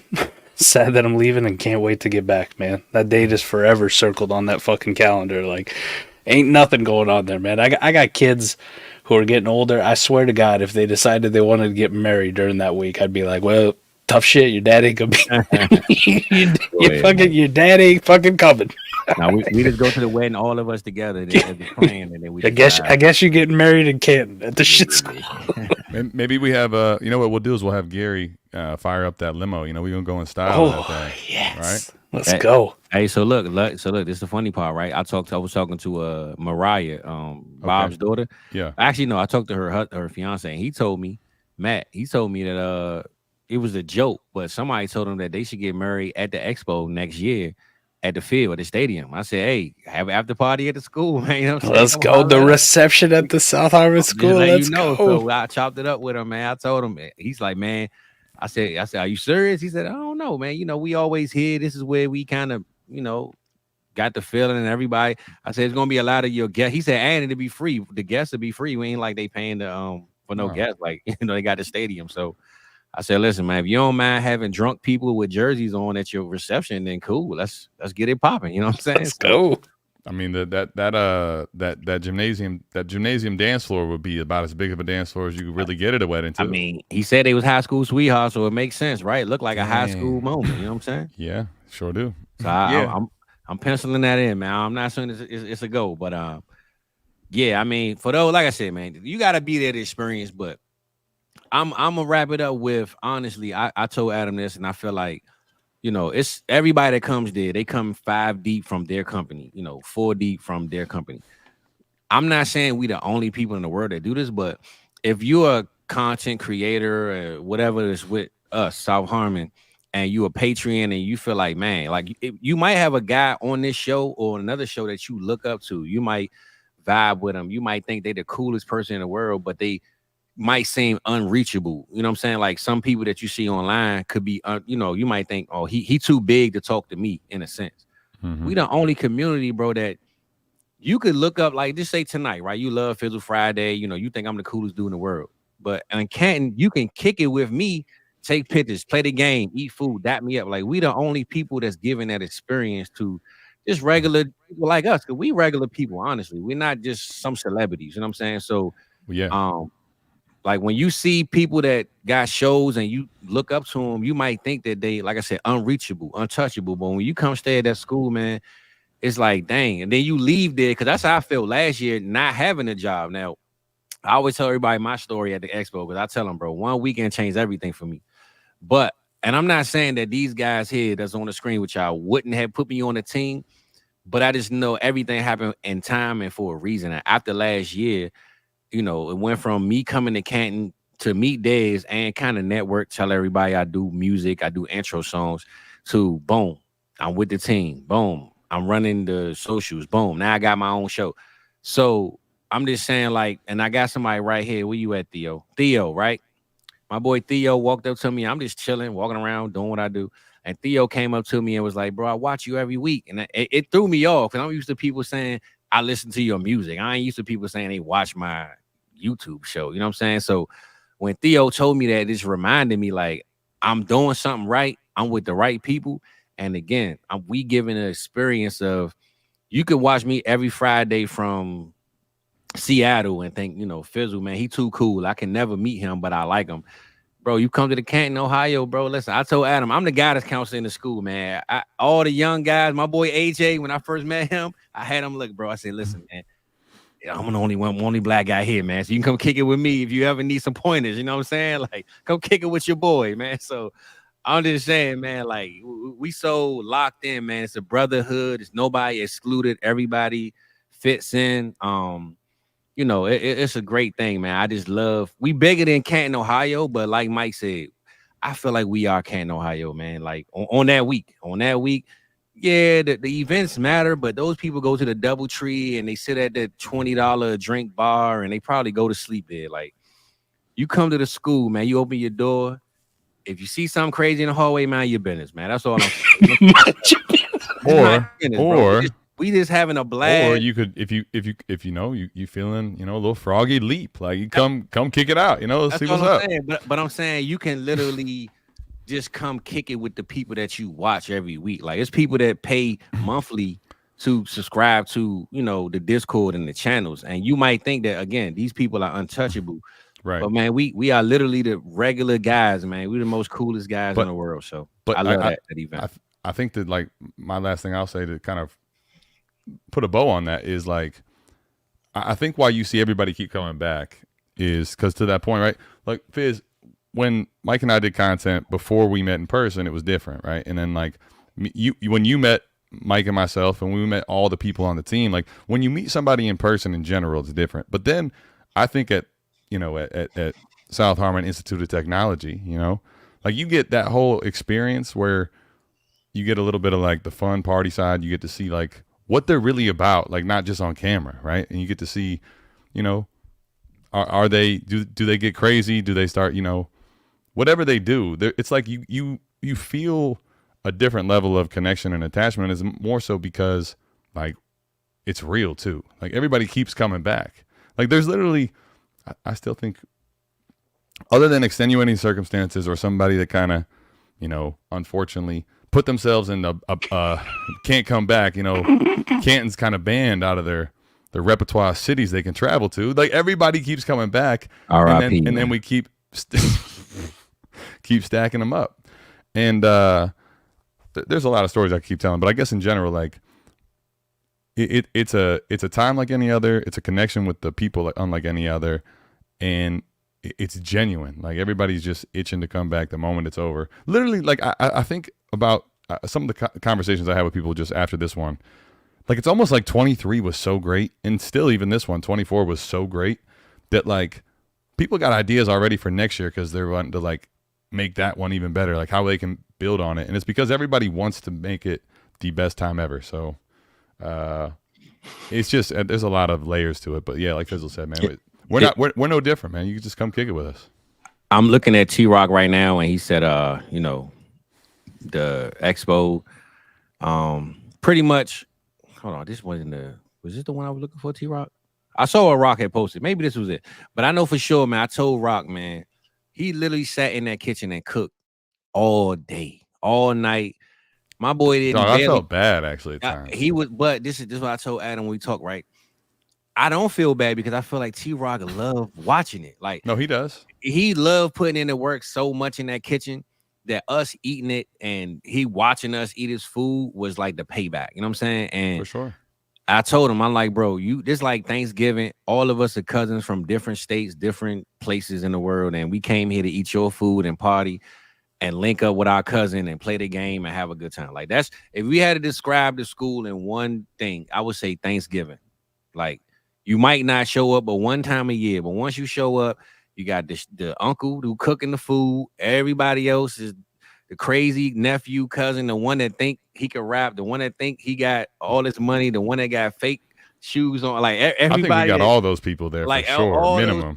All those cousins that been bragging all year. When I feel like he's describing me with every one of those fucking things.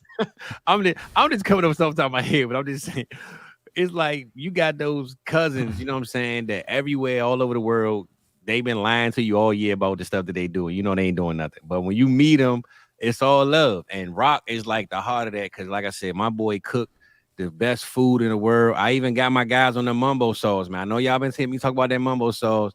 Hey, listen, I got my boys on that mumbo sauce, man. So every time we go, we're going to upgrade it. But I feel like, man, it's just family, it's love. And I wouldn't want to be nowhere else, bro. You couldn't pay me more to lead this place, man. I'll be honest with you. It's all love, bro. Yeah, well, I mean, and to that point, right? Like T-Rock is doing what he loves, and he likes, that's like his way of showing you, like, I'm putting on for you. And I think that in general, like when you're eating that too, at least for me, observing it, not that his food is not the best that you're ever going to eat, but like there's a different level of like, damn, like you know what went into this. That's the whole Expo as a whole. We all know what went into it. Thank you, Fizz. I couldn't go one Fizzle Friday without buying Mambos. I can pull up Amazon. I say, my boy about to order something. Here it comes. I just pulled up Amazon. A 2-pack, hot and spicy. That's it. Sweet and spicy. We good. And look, and now you already had it, so you know what you You know what I'm saying? Like on them wings that T-Rock made. Theo, I promise it's not haunted. Other than it is a little bit like the whole AJ thing and Sleeping Cody thing. Like, yeah. Definitely something there. Definitely something there. But you'll be fine. You'll be fine. Past, but they not here though. Yeah, that's the thing. I mean, where else are you gonna drop like $400 and get fed Wednesday, Thursday, Friday, Saturday, and it's good food. And like all the booze, like I don't think anybody gave a shit like who was drinking whose shit. Nobody gave a fuck. Like if it was around, it was free game.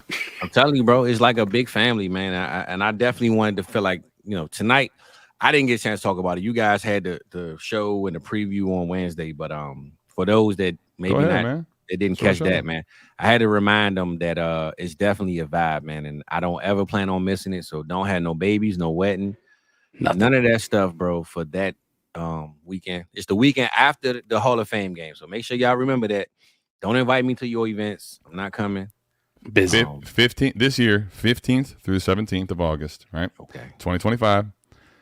Also, that's the week of the Expo. Now, if you want to those events for the past, but 11th through the 17th, you're welcome to kick it at the shit school. Yeah, man, no doubt. I don't want to close out on the school. We can get to a little bit of football for we got here.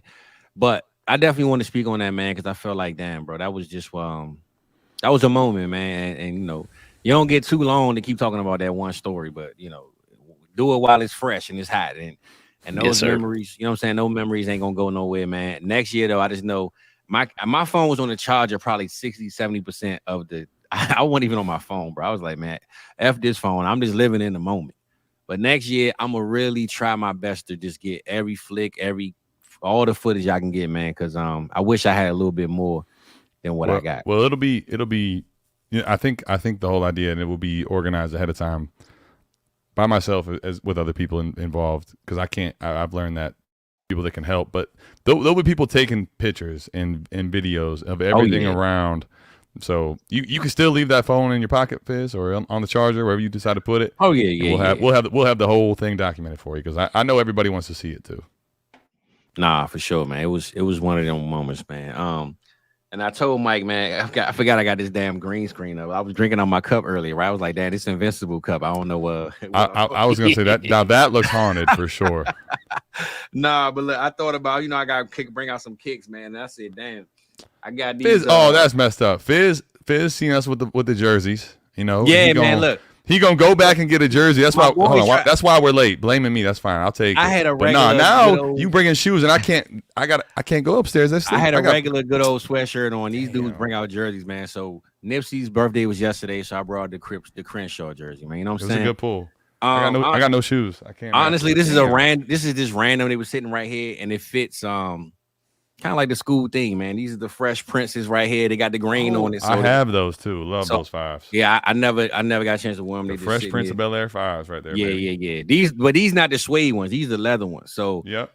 I'm wearing these to the school next year because listen, next year, I don't know if y'all know this, but we making a movie, man. We making some real power next year, man. So I got Google pulled up. Nah, Mike, don't do it. They came out like 6 years ago. Dude, don't do it. You're gonna literally pay. You're gonna pay somebody massive interest, and they're gonna get what they want for holding them things. Look, buy mine. You got to.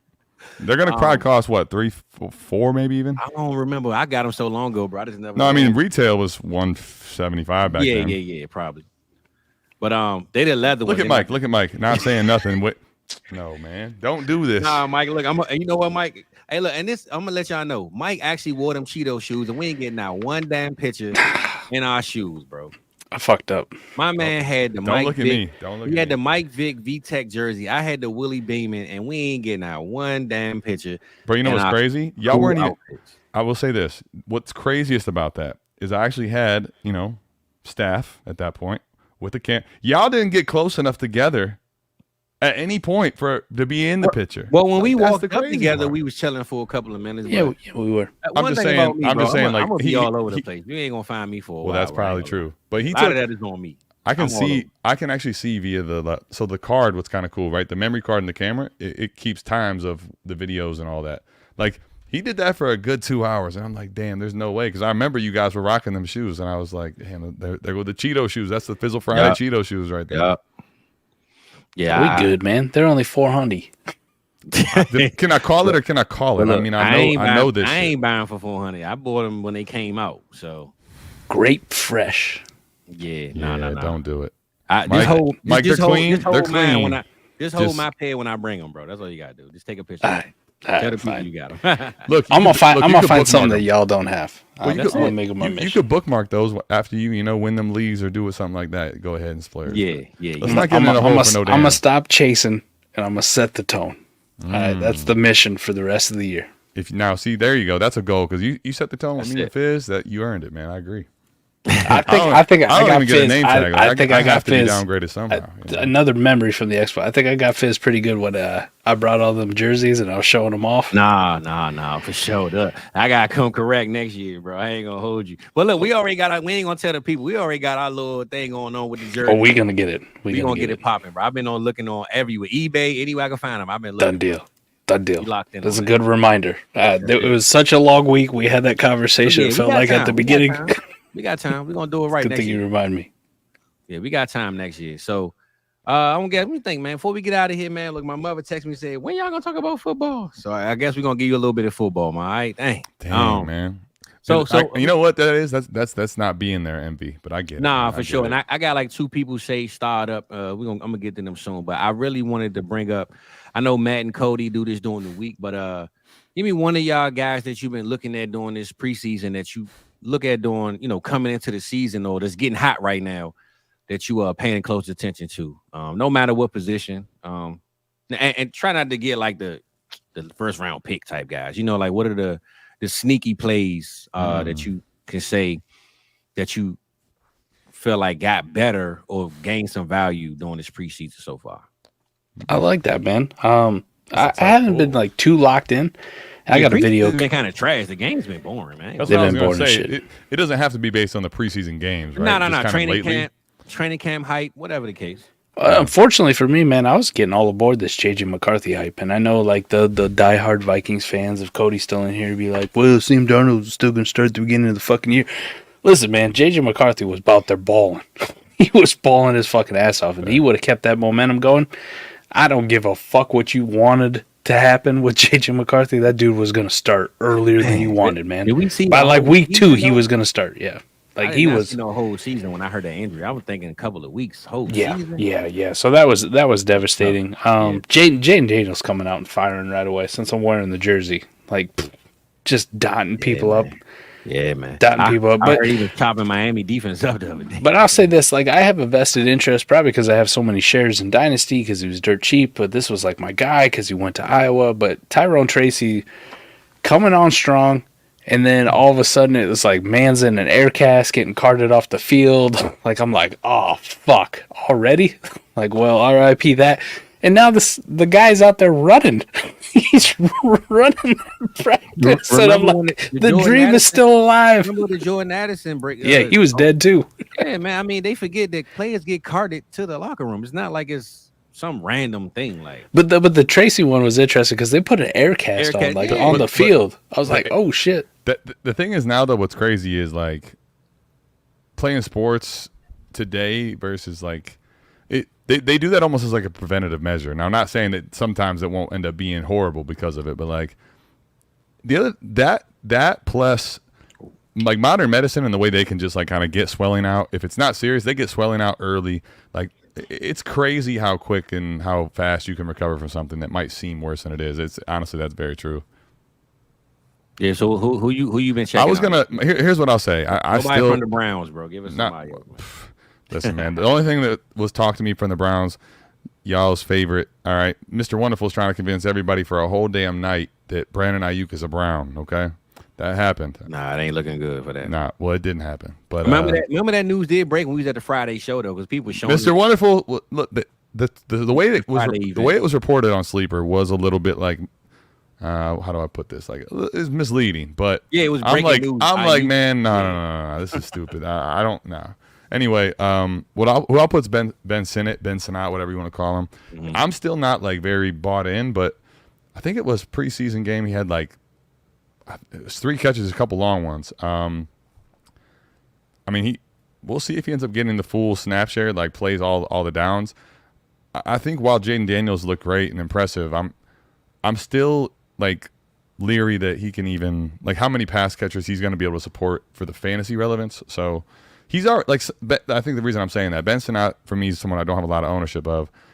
I've been a little bit fading, but like the steam he's catching probably after that game. I haven't really checked what his price is, but I gotta imagine all the truthers are getting even more crazy. So I just think most of these tight ends don't pop that early. But listen, man, if he's playing a lot, it'll be interesting. You know, you are what you. The last thing we saw, you know, they believe the last thing they saw. And last year, we saw so much from the tight end position that they just think every year is just going. You know what I'm saying? Yeah, Kincaid, while he started slow, whatever, looked a lot better down the stretch. Laporta, obviously, unbelievable season. So for sure. Mm-hmm.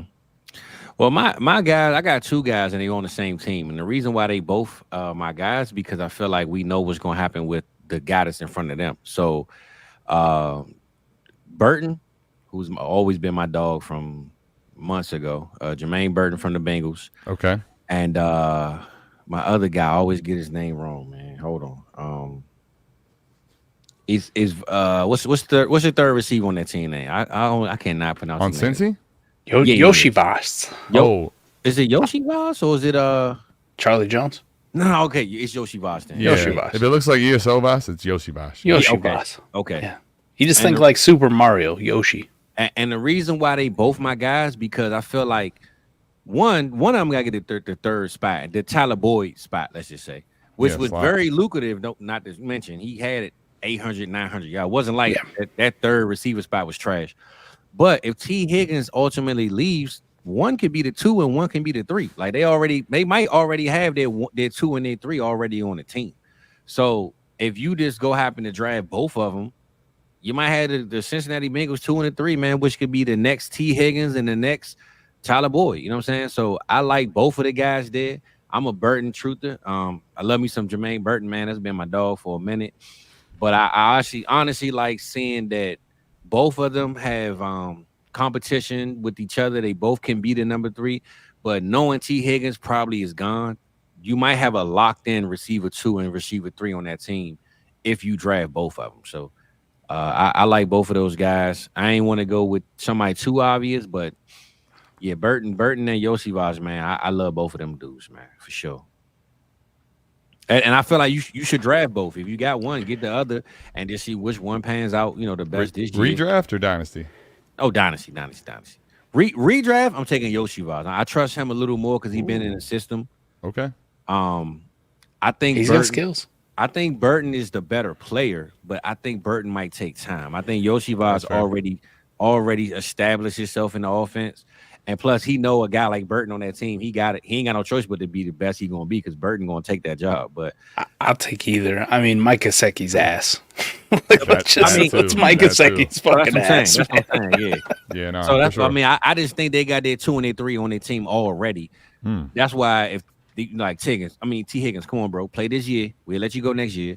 And once you gone, we already got our guys. Like if they didn't take a receiver in the top 3 rounds next year, it wouldn't surprise me. So, I like both of those guys right now. I mean, what do I got to do to get T. Higgins and Brandon Ayuk to New England to play with Drake May?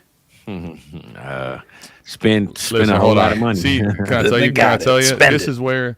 This is called South Harmon syndrome. You get done with the Expo and you think the rest of your life is just gonna go like that one week did. Like you could just do whatever you want, you know. Well, I bought that would be insane. I bought Mambo sauce and Fizz that part that I had to complete. As far as our plan for next year, I found one and I bought that too. Oh, already? Yeah. I sent you the link for your half. Okay, thank you, boss. Thank you. Hey, Mike, I respect it, but I'll tell you this. As somebody that, you know... You want to get in on this too? No, I get you a third. We get him a position. We got... a couple years ago, spending a ton of money. Like you know, there's going to be time in between now and when we go back where... If you get it all right now, I mean, you got to fill the time slowly. Otherwise, you're gonna be like, damn. We good. 2 weeks from now, you're like, man, I got to get something else for the Expo. You can't even get it all on a plane. You got to run the whole plane. Luckily, Maddie and Cody out here grinding, making the website even better. They got fucking shit rankings you can buy, downloadable PDFs. Kara Maddie Kiwoom for redraft. So we rolling in it. Yeah. we rolling in money. Yeah. We got it. Well, the good news is it's just money, man. You can always make it back, you know? You can't fucking spend it when you're dead, all right? Nah, you Might as can't well spend do it it now. big. One life to live, baby. Let's go. I don't know, man. If you make it good enough of a time, you might end up on the money.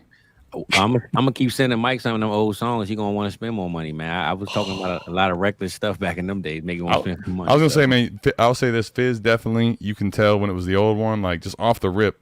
Nah, the verbiage, like okay, yeah, this Fizz hit different right here. It would have been different like 10 years ago if I was up in. He sent me a song called PMS today, Hey, and it ain't what you think. Oh, it's a bagger. I'm like, how did I not know about this? I was like 20 years old, Mike, when that was 21, maybe. I don't know. My man. That was the old, the old days was different, man. It was the nights at the school. I was like that in real life in those days, man. So my man, things changed, man. I got old on me. So you were living that life for the entire year, though. Like I could only do it for a week. Yeah, no. This is every day. I got like 6 days in me. That's it. This is every day, man. So I'm glad I got old, man. I can't do it no more, man. Yeah. I'm like that. Man, what's that guy's fucking name from? Like, you guys ever seen Couples Retreat? Yeah. Oh yeah, for sure. The bald headed black guy who's got like the young girlfriend. Yeah, he's always going like bang bang. Phase on love. You talking about? Yes. Big Worm. Yes. On Friday. yes. Bang bang. By the end, he's like, my back hurts, my knees hurt. I'm tired. I just want to go to my room. Can't be doing this shit. Nah. Oh man. And now look. Before we got 2 questions we're gonna tap into, but before I get on them, man, what y'all think about this draft tonight? We in a draft tonight. I'm gonna tell y'all something, right, bro? I didn't plan on joining this many leagues. I think I done joined like 4 new dynasties this year. Mike do that to you. 4 new redrafts. I'm like, bro, come on, man. I'm not complaining, but good God, bro. I'm in 2 drafts right now. I mean, Mike in both leagues. Fizz, just be careful, man. He'll. It ain't gonna stop. Well, one year the number will be fine, and then the next year, like, it's all right, just draft. And you're like, damn, man, look back on that year. Nah, I'm in too many leagues for me. Nah, Mike, I know you got that crazy, not just the bankroll to handle it, but like really manage them. I'm like, yeah. I see why I'm gonna let you go ahead. So, to be fair, this one, South Harmon Staff League. So we got everybody who's on the staff in the league, 16 teams. We're treating it like underdog baseball, though. So it's just a draft. You don't got to do shit throughout the rest of the year. There's no waivers. There's no fucking trades. There's nothing. Nothing goes on. Yep. Winner takes all, man. So come correct. Have a good draft. And it's a big deal, man. I offered up $1,000 to the winner of this league, man. Just cold hard cash. No entry fee. South Harmon's going to pay you $1,000 if you can win this thing. And unfortunately, though, for the loser, I'm just sitting around at work every day thinking about the most diabolical punishment I can possibly make for whoever the fuck finishes last. You do not just trust me. I don't give a fuck. Adam? DB, I like that. I don't even care if it's you or it's me. We're following through with some diabolical fucking punishment. Something terrible. Let's just remember now, I was on day one of losing, ready for the 1-chip challenge. Nobody brought the one. Was I'm glad, man. That's because we absorbed the company we competed against, right? Like that's 40 chess, bro. Hold on. I know what you did. I can't have y'all with 1-chip challenge at the school, man. Y'all gonna be out, whatever. Y'all gonna be hurt. I would have been fine, but listen, Mike. Hold on, fam. Yes, like I know y'all do what y'all do, and listen, you know who was up all the time. I was up so often. I made somebody mad about me being up so often at the end of the trip, and. Mike had to make that move because he never from the beginning, remember this now, when he's talking about all this, Mike was trying to bail and put it on me for half the time until he realized, like, damn, that is kind of a cowardice move. All right, I'll do it. And then he's like, you know what, even better. I don't have to do it because we're going to absorb them. Smart move. I'm just saying this time, I was never not ready to do the punishment. So if I lose, put it on me. I'm ready. This time I won't lose, though. Hey, hold on. Like fucking Jeremiah, man, I'm going to put it on you. Put it down on you. Down on me. Down. This is super random, but when we was doing the talent show, man, before we get to the next thing, my boy Mr. Wonderful said, how about I drink a whole bottle of mumbo sauce? I'm like, what kind of talent is that, man? Get out of here. Yeah, that stuff's delicious. That's not a punishment. I mean, yeah, what did you got going on, man? It was some crazy talent these people was thinking up. And I tried to give Mr. Wonderful the key. I said, bro, just rap a intro song, bro. I can give you the words. You're going to kill it. And then he goes sing Celine Dion, man. What in the world? I tried to with AJ, right? I was like, listen, the vibes, for those of you who weren't there, Maddie happens to be a big Drake fan. Those of you who tap into the show, Drake, right? He should have rapped Drake. Well, like you guys know that because Maddie's a big Drake fan, and who are fans of this show, we like to play Not Like Us and BBL Drizzy, and we like to troll the shit out of Drake. So we were blasting all weekend, just smashing Maddie every chance we get with just Kendrick Lamar, just not, and everybody knew the fucking words. They're like screaming it in his face.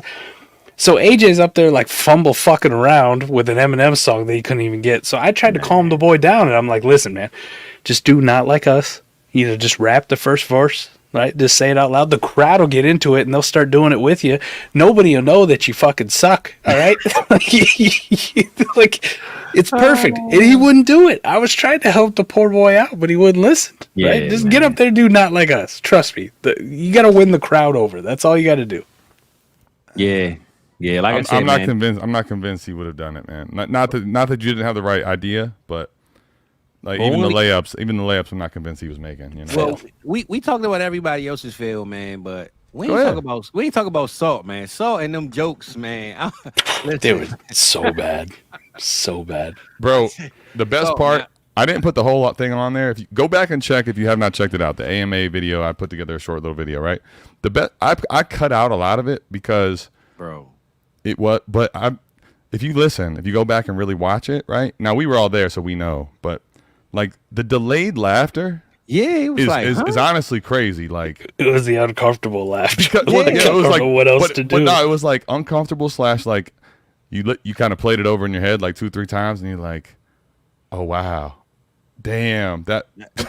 But look, this the worst. When somebody hit the I was like, "Oh nah, we gotta cut this off, bro." I had the Cooper when my voice was gone. I was, that was probably actually you then, wasn't it? Nah, it was me for sure.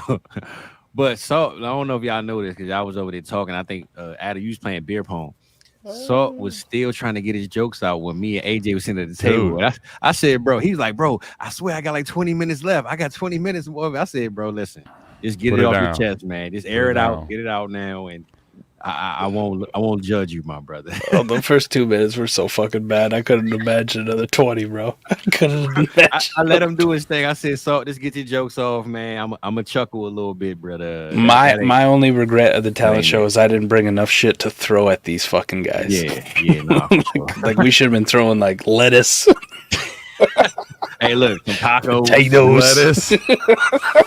The first thing Mike's thinking about throwing lettuce. Nah, for real, man. Yeah, listen, man. I'm telling y'all, man, it's nothing like it, bro. This is the best thing smoking on Expo weekend. I don't care what nobody tell you, man. And look, not to go back to him, but the son-in-law, he told me we was talking the whole weekend. He was like, bro, listen, nobody do it like y'all, man. Every time I ask you something, you tell me something. I'm like, man, y'all do it right. You know what I'm saying? Like, cause he asked me one time, and Adam had walked in on Sunday, and he was like, man, what have you ever ate at this spot? I said, bro, I got a chef. I don't eat nowhere but the school. Like, I don't. And he was like, damn, man, what don't y'all have? I'm like, everything. Like, y'all coming to check it out. That's about it. We got everything, bro. D-bro ducking me. Yeah, well, speaking of which, that was the day D-bro ducked me. And I'll be honest, that was one of the combos. Like, this puts it to you, right? Fizz will get so into it. Like, I'll come up to, like, that Fizz up. You know, I see him. And then I realize, like, he's so deep in this combo. Like, he kind of giving you, like, the brush off. Like, I got this, man. Like, look. I need you to just go over there for a little bit. I'll catch up with you, man. I got you. You're like, damn, nah. He really has it like that. He's just talking to everybody, bro. Nah, for real. Like, he's really like that. I know. Nah, I got us locked in, bro. I really like that. My boy Pat from Fantasy Pro, he told me, I inboxed him tonight. He said him and the wife busy tonight, but he gonna check the show out. So Pat, he locked in with me. Next year, he said he bringing the Fantasy Pros family. Let's go. I don't know if that's D-Bro included, but he is included because he works with coming. If he don't fucking come and we get Pat there, Oh my God! Bringing a house gift for the fellas, drinks, whatever it is. Nah, D-Bro's coming next year, and we gonna have a blast, bro. We gonna have a good time, man, for sure. I'm gonna make sure this year we already got the whole day planned out. So when we leave we might even leave a Friday event early just to come back and make sure everything's set up. Fuck that shit. We might not even go, right? But I'm gonna go. You know, I gotta run my mouth a little bit. But after that, look, we gonna, you know, Timothy Dollars has got to make an appearance. Hey, Timothy. Hey, I might have to air out what Fizz. See, some of the things that you learn throughout the wee hours of the morning, y'all sleepers out there, okay? Yeah, I don't know. Listen, man, it used to be. Come on, Fizz. What? Come on, tell him, man. Nah, tell him. I want you to tell him. I want you to tell him. Bro, we were talking for so long. What was your name with the Jeffrey Jones and the Fizzle Dollars? It used to be. Come on. You talking about Jeff Fizzle? There we go. Jeff Fizzle, baby. Jeff Fizzle evolved into Fizzle Dollars, man. And we we evolved, man. When we every time the Shake Club, man. Shake Club. Every time I talk to Fizz on the phone, I always do this. Jeffrey Jones. I make sure he knows. I still know his first and last name, real name, man. 90% of his chat don't even know that, man. You didn't spread the word, man. Sorry, y'all. I put my boy out there on it. Mambo sauce. I've been workshopping this name since I left. All right. Oh no. Like we had the Tear Down King. Yeah, whatever the fuck it was. Right. I think this. Hear me out. Moneybag Ayo. What the hell? Hey, that's your you should favorite have said that rapper for the talent show, huh? That's your favorite rapper for 2024. That I know. It is, man. It's gonna be the top. You know what Spotify gives you? That Spotify Wrapped. Yeah. You know what? 2 fucking songs are being at the top of that playlist, right? I don't like know 1 if and 2. I heard the Moneybag Yo Whiskey song, but Mike literally played that song. You put him onto that, didn't you? Yeah, he did. Yeah. I can't believe I didn't even know it. I know. I'm sitting here listening to Mike play these songs, and I'm like, bro, you ain't heard the Whiskey. I Quickie, him to play it. Quickie and Whiskey. There was a couple times throughout we're there for a full week, right? So like a lot of stuff happened. There was a few times I'm like, damn, Mike, you really never heard this song? Wow. No, sir. Nah, Mike played that. I'm talking about the whole. I'm talking about even on the mini speaker. But then Mike locks in like this. Mike I was like Debo with a shitty JBL. Nah, for real. Like I was like, damn, I didn't put my boy on to something, man. For real. Hold on, what you got, Jake? I'm gonna check you out. I'll say this for a minute, Jake. Oh yeah, I think somebody answered this. Definitely. In the chat. Yeah, you're knocking for a year, Jake. Definitely. Come tap in with us. We got that ability. We were able to put that out there. I think what was it at a year, Mike? Once we had the patron open for a year, yes, sir. We can make the yearly option. So yeah, go. If you're gonna be there, put it like this: if you know you want to be in the patron, like if you're not just on a trial basis. The yearly option is a better deal. So lock in, just jump right up to the big boy tier too. You know, like come with the high rollers. Yeah, we have a good time, brother, in the Discord, man. And if you hang out, that's the other thing. If you're in Big Meat, Big Drank, which if you know, you know. I'm not even going to tell you what that's about, right? You know. If you're, there's no way you actually like participate in that and like don't want to come to the expo either. So that'll make sure you're locked in. For sure. We got Calvin Mitchell, man. You sent your question in, brother, for your team. We're going to help you out a little bit, man. Quarterback, horde back. Uh-oh. Mike, I'm going to let you get on this one, man. What does Dead Man Never Die? Let's go. What y'all think about a quarterback who are consisting of Hurts, Kyler, Tua, Levis, Daniels, Watson, and Penix? 12-team Superflex, start 11, all touchdowns, 4.5 PPR. Excuse me, sleeper name. Dude, I fuck with this, man. That's a hell of a. Hey, Mike, that look like the team that you drafted in the other. You got like. It does. It looks like a team I drafted at the Expo. Like literally, the one that Mike got right now is Caleb, Jaden, Justin Herbert, Bryce Young. I mean, Mike got like 6 quarterbacks in the first. Like Will Levis is in there. Will Levis, yeah. So I love this, man. You got leverage all over the fucking place. Yeah. These are all quarterbacks I like too because people devalue. That's how you do it. Yeah. Well, you got the way I look at it, right? Why I really like it is you got 4 of the quarterbacks. So I would go Hurts, Kyler, Tua, Daniels that are, to me, clearly in that top like 15, 16, where you could argue Tua depending on the format, but those guys are actually going to command like a real trade. Like even if people are trying to like resist the quarterback horde, those are the type of QBs that you just can't deny their talent, right? So they're going to still go. But then you have like, I like when you do that, plus you have these to just keep the cord going, the dart throws, right? You got the Levis upside if this happens with Callahan, right? You got Watson, which, listen, even as a Browns fan bias, I'll just tell you this. He can't get much worse, and so you got him dirt cheap. Penix is like the other one too, right? the like almost the cherry on top. Because at some point when Penix is the starter now, you just go ahead and throw him into the real mix of this. If you're going to do it, like if you're really going to lean into it, Mike, I think that's the other thing about quarterback hoarding that we talked about from the beginning. You got to lean into it. You got to just go ahead and lean into it. So this is beautiful in my opinion. Yeah, don't pussyfoot around, man. Lean into it and keep hammering them as long as they're good ones, right? The worst thing you can do when doing that is bail on the strategy because now you're just letting them off. The worst thing he could have done is if he went like Hurts, Kyler, Tua, Levis, Jaden Daniels, right? And then instead of like Watson or Penix, he's like Daniel Jones, Derek Carr. Like that's how you fuck up the back half of your quarterback. Get those guys who can ascend, right? Like Watson comes out early in the season, and he's kind of Adam. If he's more efficient through the air, but still putting up the fantasy points like he did last year in his full starts. Right. Like he's putting up 20 points a game. Right. People don't give a fuck about how they felt about Deshaun Watson. They're going man, I want that shit on my team. Yeah. What can I get? You want those upside plays, and you got them. And even then, right, I think to that point, like these guys offer both of these things, right? Where one, you might actually have some people do that. But two, let's say the league in general is kind of not into Watson. Guess what? Now I'm like, all right, Watson could be my super flex option. I still got all these other guys. So guess what? Now, here, you rather come get Kyler? Cool. You have the play of letting those guys, I think, to your point, ascend in dynasty value, or I just put them in my lineup. So I'm with it, man. And the reason I like it, though, is because you could tell he drafted Daniels. He wasn't like – it's like a rookie draft because there's no way he did this in a startup because you look at Hurts, Kyler. I don't think Daniels – you know what I'm saying? Like, he drafted Daniels and Penix probably into this horde. So he already probably had Hurts, Kyler, Tua, Levis, Watson, and then he drafted Daniels and Penix. So that's why I like it because if it was a startup, I don't think he would have got Kyler, Hurts, and Daniels in one draft. The crazy part, man, I pulled this team up on the lab, and it's fucking good. Like, it's That's the danger. That's when you're fucking in the driver's seat. When your team starts to get good in a quarterback horde, and you have the quarterback horde to, like, play with, oh, man. That's when it gets scary, bro. I'm with you, Fizz. I'm with you on that. He's got the QB horde, yet his team is like right there at the playoff level. You know what I mean? Like it's not like junk. It's start 11 too, though. That's the other thing. Like this is a riskier format because there's more skill players to catch up. So what is it? He's got skill players. Like Tony Pollard, Marshawn Lloyd, Garrett Wilson, Zay Flowers, George Pickens, Brock Bowers, Jaden Reed, Jalen Polk, Jermaine Burton. That don't sound like a quarterback horde team to me. I mean, that's crazy.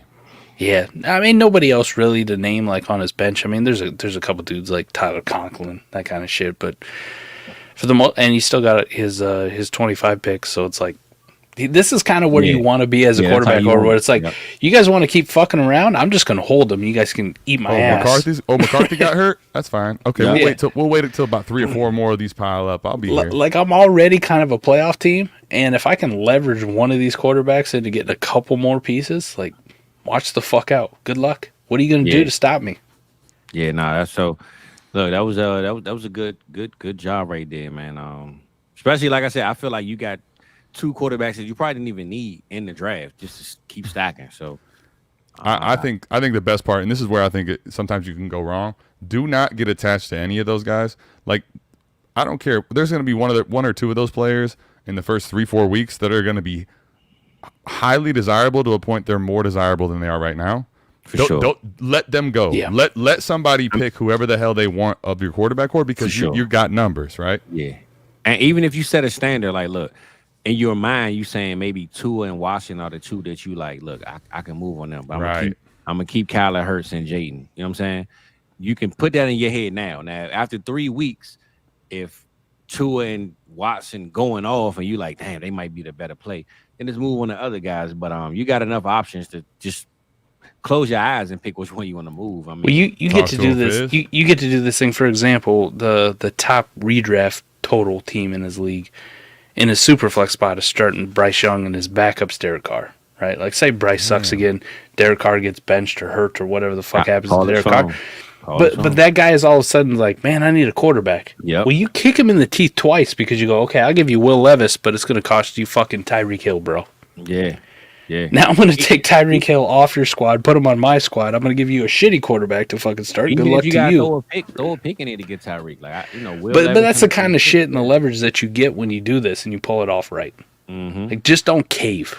Just don't cave. I think the other thing to keep in mind too, just right when on that cave point, early in the season we haven't had enough attrition yet, and see you're going to get attrition start to like work in your favor, as well as remember the buys. When the buys start kicking in.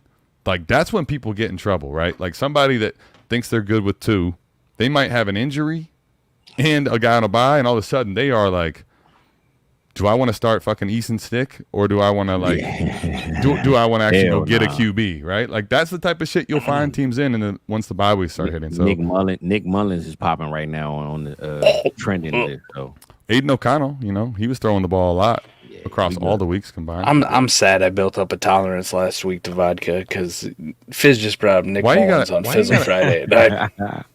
I said he needed to be more drunk. I ain't say go get him now. Yeah, you're not wrong though, Mike. I need some more of that Oyo. Nah, look. So before we get out of here, man, I'm gonna do a rapid fire of some rookies, man. I know in this rookie season, everybody love the new guys. Everybody looking forward to the hot commodities. You know what I'm saying? That's like the talk of the town. The old guys don't matter. That's like, you know what? It's like the what did you call yourself? You put Ayo on it, right? How do you money bag? Ayo. Yeah, money, like money for bag, Mike, Ayo. it's new to Mike. The Oyo, like it's the new hot thing. I should have just gone. Man, what a layup! Money bag Oyo. Yeah, go ahead on the. I fucking missed the fucking layup. Oh, yeah. Brutal. Yeah. Let me take. I'm trying, man. I'm trying to stay live. I'm gonna just rapid fire some rookies, man. Y'all give me y'all thoughts quick. All right. That's how we gonna close out the show, man. Kind of get the people while they still drafting some hope. I don't want to touch too much on the top guys. But let's go Malik Neighbors, man. Give me your thoughts on 2024 season. We're just gonna talk about 2024. Timothy Neighbors. Man, I'm expecting huge things from him this year. I mean, yeah, I think like the narrative of the offense isn't going to score that many points. Daniel Jones, like, I understand it, but I think he's good enough and has already shown reasons why he could overcome it possibly. And just think if he does well, like to me, he's Garrett Wilson, Drake London on the downside if he has a bad year. But if he pops off, forget where the hell he's about to be valued. You lost your chance. It's over. Dude, I love that. I love that, Adam. Like Garrett Wilson, Drake London. If it's a bad year, we're disappointed. Brother. That's where we're at. Like a guy who's going to hang around top 15 Dynasty wide receiver territory on a bad year. That's if he fucks. Like if he flops. I mean, if he fucks, you're Chase Jefferson. So I'm gonna ask y'all without the Keenan Allen and all that, would you Rome versus Neighbors? Who would y'all go with? Without Keenan Allen there, let's just say rookie season. I'm still taking Malik, but it's very, very like they're the same tier, literally. Like you flip a coin. If Keenan Allen wasn't there, I'd flip a coin on the two. I like Rome's game a little bit more, but yeah. And if I had Caleb, I probably would bump to Rome. With Keenan Allen there, yeah, it's fair criticism to bury Rome. Okay, all right. Just a little bit. He's still gonna fuck this year. He's too good. But by bury him, he means put him behind Malik. Like it's There you go. That's buried. All right, now because I know some people that might have thought about T-Rock told me when I took Neighbors ahead of Rome and he got Rome, he was ecstatic. That's what I'm saying. Some people that like Rome over Rome's good too. That's why I asked that. Yep. Let's see. Bo Nix, what we got this year? Surprising. I will say this. I'm surprised how much Bo Nix I have. I'm surprised how much I'm kind of interested in Bo Nix. I'm surprised by how well Bo Nix has been playing in the preseason / training camp conjecture season thing by all reports. So Bo Nix, surprising. I don't think he's probably going to be anything better than like a low end QB2, but I think we'll be kind of shocked at the end of the year where you're like, man, he was pretty decent with almost no weapons. I always want for wordplay, but Bo next. Let's talk about somebody else, man. Damn. Okay. Damn. Well, damn. All right. Mike, I just wanted to do that. Mike's been always, Damn, he and I go back and forth. Find this? Where'd you find Knicks? No, I don't know enough. Honestly, there's not been. I'm not really all that surprised by anything that's gone on so far. So I'm just okay. All right. Well, all right. Listen, the two biggest Bo Nix. Now, Mike was not a Bo Nix guy until the draft. Pumping Bo Nix from day one. So just come on, man. Understand the source. All right. That's all I'll say. Mm-hmm. Well, this guy I've been hearing been killing, especially this week anyway in training camp. Brian Thomas, man, give me some Brian Thomas. I've been hearing sneakily good. Now I can't sneakily. Listen, I say sneakily because I was so high on this Xavier Worthy train. Okay. That I just can't get him above him yet. But I'm like, fuck, I wish I would have had I would have split my exposure just a little bit more. You know what I mean? Like just a little bit more. Well, because all these reports coming out, like I'm getting kind of excited about them. You know, especially when they're saying this fucking guy might come out and lead the team in targets with, you know how much I love Christian Kirk and I think he's dope as fuck. But I'm like, man, if the beat reporters are saying that he might out target Christian Kirk, who plays in the slot and gets all these easy targets, get the fuck out of here, man. I wish I would have had a little more BT. Listen, kind of bringing back the whole Expo here, right, Mr. Wonderful. He's talking about check the tapes, literally as like y'all just like during the time when you're literally watching the footage, like go check the tapes, like it's not right now. Oh, Mr. Wonderful. Nope, I know you're drunk, but damn, check the tapes. Go back and check the tapes though. Wide receiver 4 for me, never left. I'll say that I'm not that surprised by what's happening right now because he has that type of upside. I mean, like if you. Okay, when you guys are gamers. I mean, you guys didn't play for a whole week, but we'll, again, putting that aside. When you create a player, right, what do you want? Big, tall, fast. Productive. Like, why are y'all, why was there, to me, I just never understood why there was, like, not the chance for him to just be the clear wide receiver 4. I guess that's my point. Now, we'll see what ends up happening, but, like, he's got a quarterback that is, you know, talented. Maybe has been underwhelming in fantasy for what we hope for, but there's no, like, Christian Kirk is not going to be the type of receiver that messes with him at all, right? He plays all in the slot. Brian Thomas, I think, is the crazy part is they signed Gabe Davis, but then they got like the really good version of what anyone would hope Gabe Davis could be. That's what I think Brian Thomas is. I wish they didn't sign Gabe, bro. I wish they would have. You know what though? That's the funny part about it. It's like I don't think they knew he was going to fall. But you can't. That's the problem. When you do it. It's like almost a contingency plan because that's what you want to do. But then you see Brian Thomas in the draft, you're like, well, that don't matter. Sorry, buddy, we paid you, but we'll figure out how to use you. Nah, for sure. But I got wide receiver 4. I got 3 guys I'm gonna put on the same boat, and this is with Brandon Ayuk staying in the 49ers. So with Ayuk in the 49ers, we're gonna go AD, Mitchell, Leggett, Pearsall. Give me 3 out of those 3 guys. If you're telling me Ayuk's there for the whole year and the whole rest of the crew's there for the whole year, like he's like Ayuk signed back, he 4 years, whatever. He ain't leaving nowhere. And just to caveat, just to make sure, Debo and Kittle, like all's expected in Frisco. Okay. Yep. How you ranking them? All right, Mike, you want to go first or me? 80. Leggett, Ayuk. Leggett number 1. Leggett number 1. All reports about him have been glowing too. Dude's got it. Fuck your 5th-year breakout bullshit, man. Dude's got it. Leggett for me because he's got the clearest path to having a role. I'm gonna put Pearsall last though. Pearsall will be last if Ayuk's staying. Like, I mean, you're DOA, man. If Brandon Ayuk's there, you're fucking DOA, man. You're fucking 5th fiddle, 6th fiddle, and you haven't been performing well in training camp. I was about to say, I believe Ayuk is going to stay, but let's just say he don't stay. Would you move him up if he don't stay, or would he still be last? I'd move him ahead of AD. Okay, all right. Damn, what's he got to do, man? Mike's boy, Michael Pittman, I believe it was a day or 2 ago. He's got the best releases I've seen. That's true, but there's been a lot of good reports on AD Mitchell too. I'm not saying there hasn't been on. He only does them 50% of the time. But you know what? 60% of the time it works every time. I'm not calling him the Sex Panther, bro. I got news for you, buddy.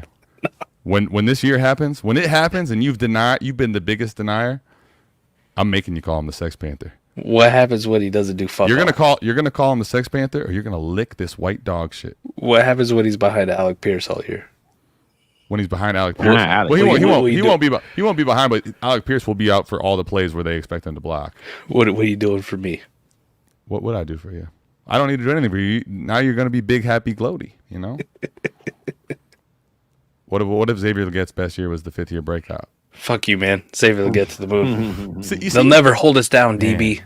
They'll never deny us. You see this? It's all fun and games until... Fuck you, man. I'm buying an Xavier Leggett jersey right now. Oh, my God. All right, look. Well, Xavier, we're sorry, buddy. We're sorry. Well, I might go shopping. I'm gonna close out with, who is your favorite rookie this year that you rooting for, you want to watch, you want to see? Just give me one of your guys. The one guy that you could say, I'm following him the whole year, whether you're on my team or not, whatever the case. Does it have to be an offensive guy? No matter what it is. All right, Cooper DeJean. Rookie. Okay. Well, not on your team. Not on your team. Well, fuck you then, man. I'm saying because you're gonna watch him anyway, bro. That don't count, man. Tyrone Tracy plays for the Giants. I brought him up earlier in the show, man. Okay. I don't gotta be a sleeper, but that's a good one though. I love Tyrone. Man, picking. I mean, it's a good question. I'm just thinking because like picking one is really hard. There's a lot I'm really super interested in. Obviously, yeah, it is. It is. I'm gonna say. Listen, I think it's going to be, for me, a guy that I've liked his game. He continues to just, I think he's won over the people as far as the way that he's such a personality now. Like, if you didn't already know, he's at this point, like, taken over, probably warmed your heart up just because he's just so kiddishly goofy funny. But I think there's a very wide range of outcomes for Keon Coleman and what he actually does this year. So I think he's the one I'm probably the most. There's a ton, but I think he's probably the one I'm most interested in seeing because I do think like all those traits he has in that offense, if he actually hits, people are gonna be freaking out. Yeah. Well, my guy, man, I gotta close out with, and I know my father gonna be hitting me later, but Jaden Daniels, man, I'm ready for the J-Day show, man. I'm ready for, I'm ready for my boy to go out there and run it up, man. I mean, I know I'm here. I'm a Cowboys fan. I don't feel like hearing this garbage about they good. This is their year because I know I'm about to hear it. But Jaden Daniels, man, that's my dog. I've been watching him for a long time. This year, I definitely said it. Like, there's no way Washington don't take him. It don't make no sense not to. Even when it was the Dre Make versus Jaden Daniels talk, I'm like, man, Jaden Daniels is the pick, bro. I live here. I know what the vibe is. It's Jaden Daniels. So I want to see J-Day, man. Just get his thing, man. Do his thing, bro. So I'm going Jaden Daniels all day. That's the one guy. And then if I don't watch no other game, this the game that's on my TV. So I ain't got no choice to watch it. Yeah, listen, he certainly flashed if you were not expecting him to in that preseason game. Pretty cool being at the Expo with like, okay, like, yeah, I'm like, I made us watch the play back. I'm like, who the hell lost outside contain? My boy was just butt ass naked over there. I'm like, damn. And to know him and Lamar is 40 minutes away, I can't wait for that game. One of these games, I got to go. And what's up? Matter of fact, what's up with that? Like how Dallas play the Rams and Cali every year. Why don't the Ravens play the Washington every preseason? They right up the street from each other. I don't really understand. Like it should be an automatic thing. They have this. The NFL has this crazy system that they just don't break from. Like it doesn't make sense. They're not divvying. No, they're not. I mean, you got plays on flights. You could catch a bus and go up the street. It don't make. Was it last year or 2 years ago that they put out that big announcement about how the NFL was using AI to help them make the schedule? Yeah. And then the schedule got dropped and it was like, this is the worst fucking schedule we've ever seen. You might want to get rid of that. Y'all got sold a really bad AI, man. This AI sucks. You got that fucking AI off of Temu. They call Allen Iverson. That's what they was tripping. Might kill him. No, but Andre Iguodala or something, man. What the hell? They also, I think the other thing though, at least from what there's probably a chance where the preseason it's seemingly going to be less and less of a like even a thing. It's starting to feel like, but yeah, I mean, what was it? The second week of the preseason like kicked off last night with the Eagles and Patriots. And the Eagles are like, yeah, fucking Kenny Pickett, here you go, bro. Like, you aren't gonna see a single player that like we don't give a fuck. Nah, for real. We give zero shits about the preseason. Listen, man, fuck y'all. And this right here, you see the vibe. I mean, we would have been like this, I think, without the Expo, but it takes it to a different degree. There's just no way. For sure. over 2 hours, you know, like it's nothing at all. Right? I ain't want to close out with just the Expo. I want to get a little bit in. Nah, I'm just saying the fact that we could do this is a 2 hour and 10 minute show, like it's literally nothing. You know, I can't stop talking. The vibes bro. Are crazy. Yeah. Yeah, we all have that problem, unfortunately. Nah, for sure, man. So look, man, before we get out of here though, I just want to remind everybody in the Discord, man, if you're not in the Discord, get in the Discord. But man, next year, 2025 Expo, we at the shit school, man. Come kick it with us, man. I don't care what you look like, what you smell like. We got body wash there. You know what? For Maddie, can we leave on come through? Drake, you know? Oh no, that's coming. That's coming. You spoiled the moment, bro. Relax. Oh, relax. My bad. So look, I didn't actually know that. So you know I'm gonna tell you, listen, because you know that's my favorite line, bro. Listen, right? So like I said, for real? Man, come get a part of the company, man. The Discord, come get a part of the community, bro. We're the coolest guys, man. And if you don't believe so, it's so many of us. You gotta like somebody. You know what I'm saying? Like you might not have that one guy you just can't stand, but you got so many people, man. You gotta like somebody. We got 16 people in the staff league, so that lets you know it's plenty to go around. The people to like, man. So, you know, come tap in with us. You know, we always gonna keep you posted, man. But the school next year, that's what we aiming towards. We're gonna get through this year, have a good time. And before I get out of here, I got my son popping up. What's up, man? Say what's up, though. Big Dallas or Winner? Yeah, that's Big Dallas, man. Big Dallas, yeah. You got to put the B.I.G. in the name before, you know. What's up, young fella? Let's go, man. I really, man, before I leave, man, I really, I got both these guys on here. I know Mike is usually my guy every week, but I said I want both my guys because I just really wanted to commend both these dudes right here, man, for creating this company, doing the thing at the school. Like, without them, I'm going to be honest, man, I don't even know if everybody even really fully pays. Sometimes they might just, like, you can just come over sometimes and just sleep over. I might just give you a bed. Like, that's just the love that's there. You know what I'm saying? So next year, we're going to push for everybody to pay a little extra, man. We got to show the guys some love, man. And without these two guys, man, I wouldn't be here right now, man. So I just want to salute these guys, man. I don't got no Stream Deck button with claps on it, but everybody post some clapping hands in the post some clapping hands in the chat, man. Let's give my guys some love, and we're gonna get up out of this thing, man. I know I'm all over the place at the end. Nah, man, for real. I really want to give my dogs some love, man. These my brothers right here, and without them, I probably wouldn't have this moment right here. So you wouldn't be tuned in on Fizzle Friday without these two dudes right here, man. So send them clap emojis, man. Yeah, we need Fizzle trying to hope. He putting on, man. We got to get the books right next year, hopefully, man. You know. Nah, man. You know I love the kids. That's why I'm shutting them out. And you know how we get down, baby.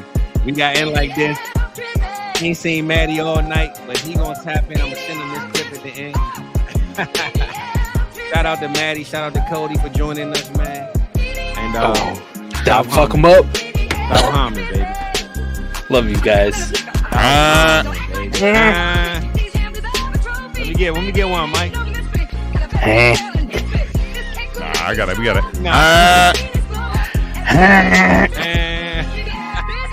out of here, baby. Gotcha. Oh man, love y'all. Oh wow.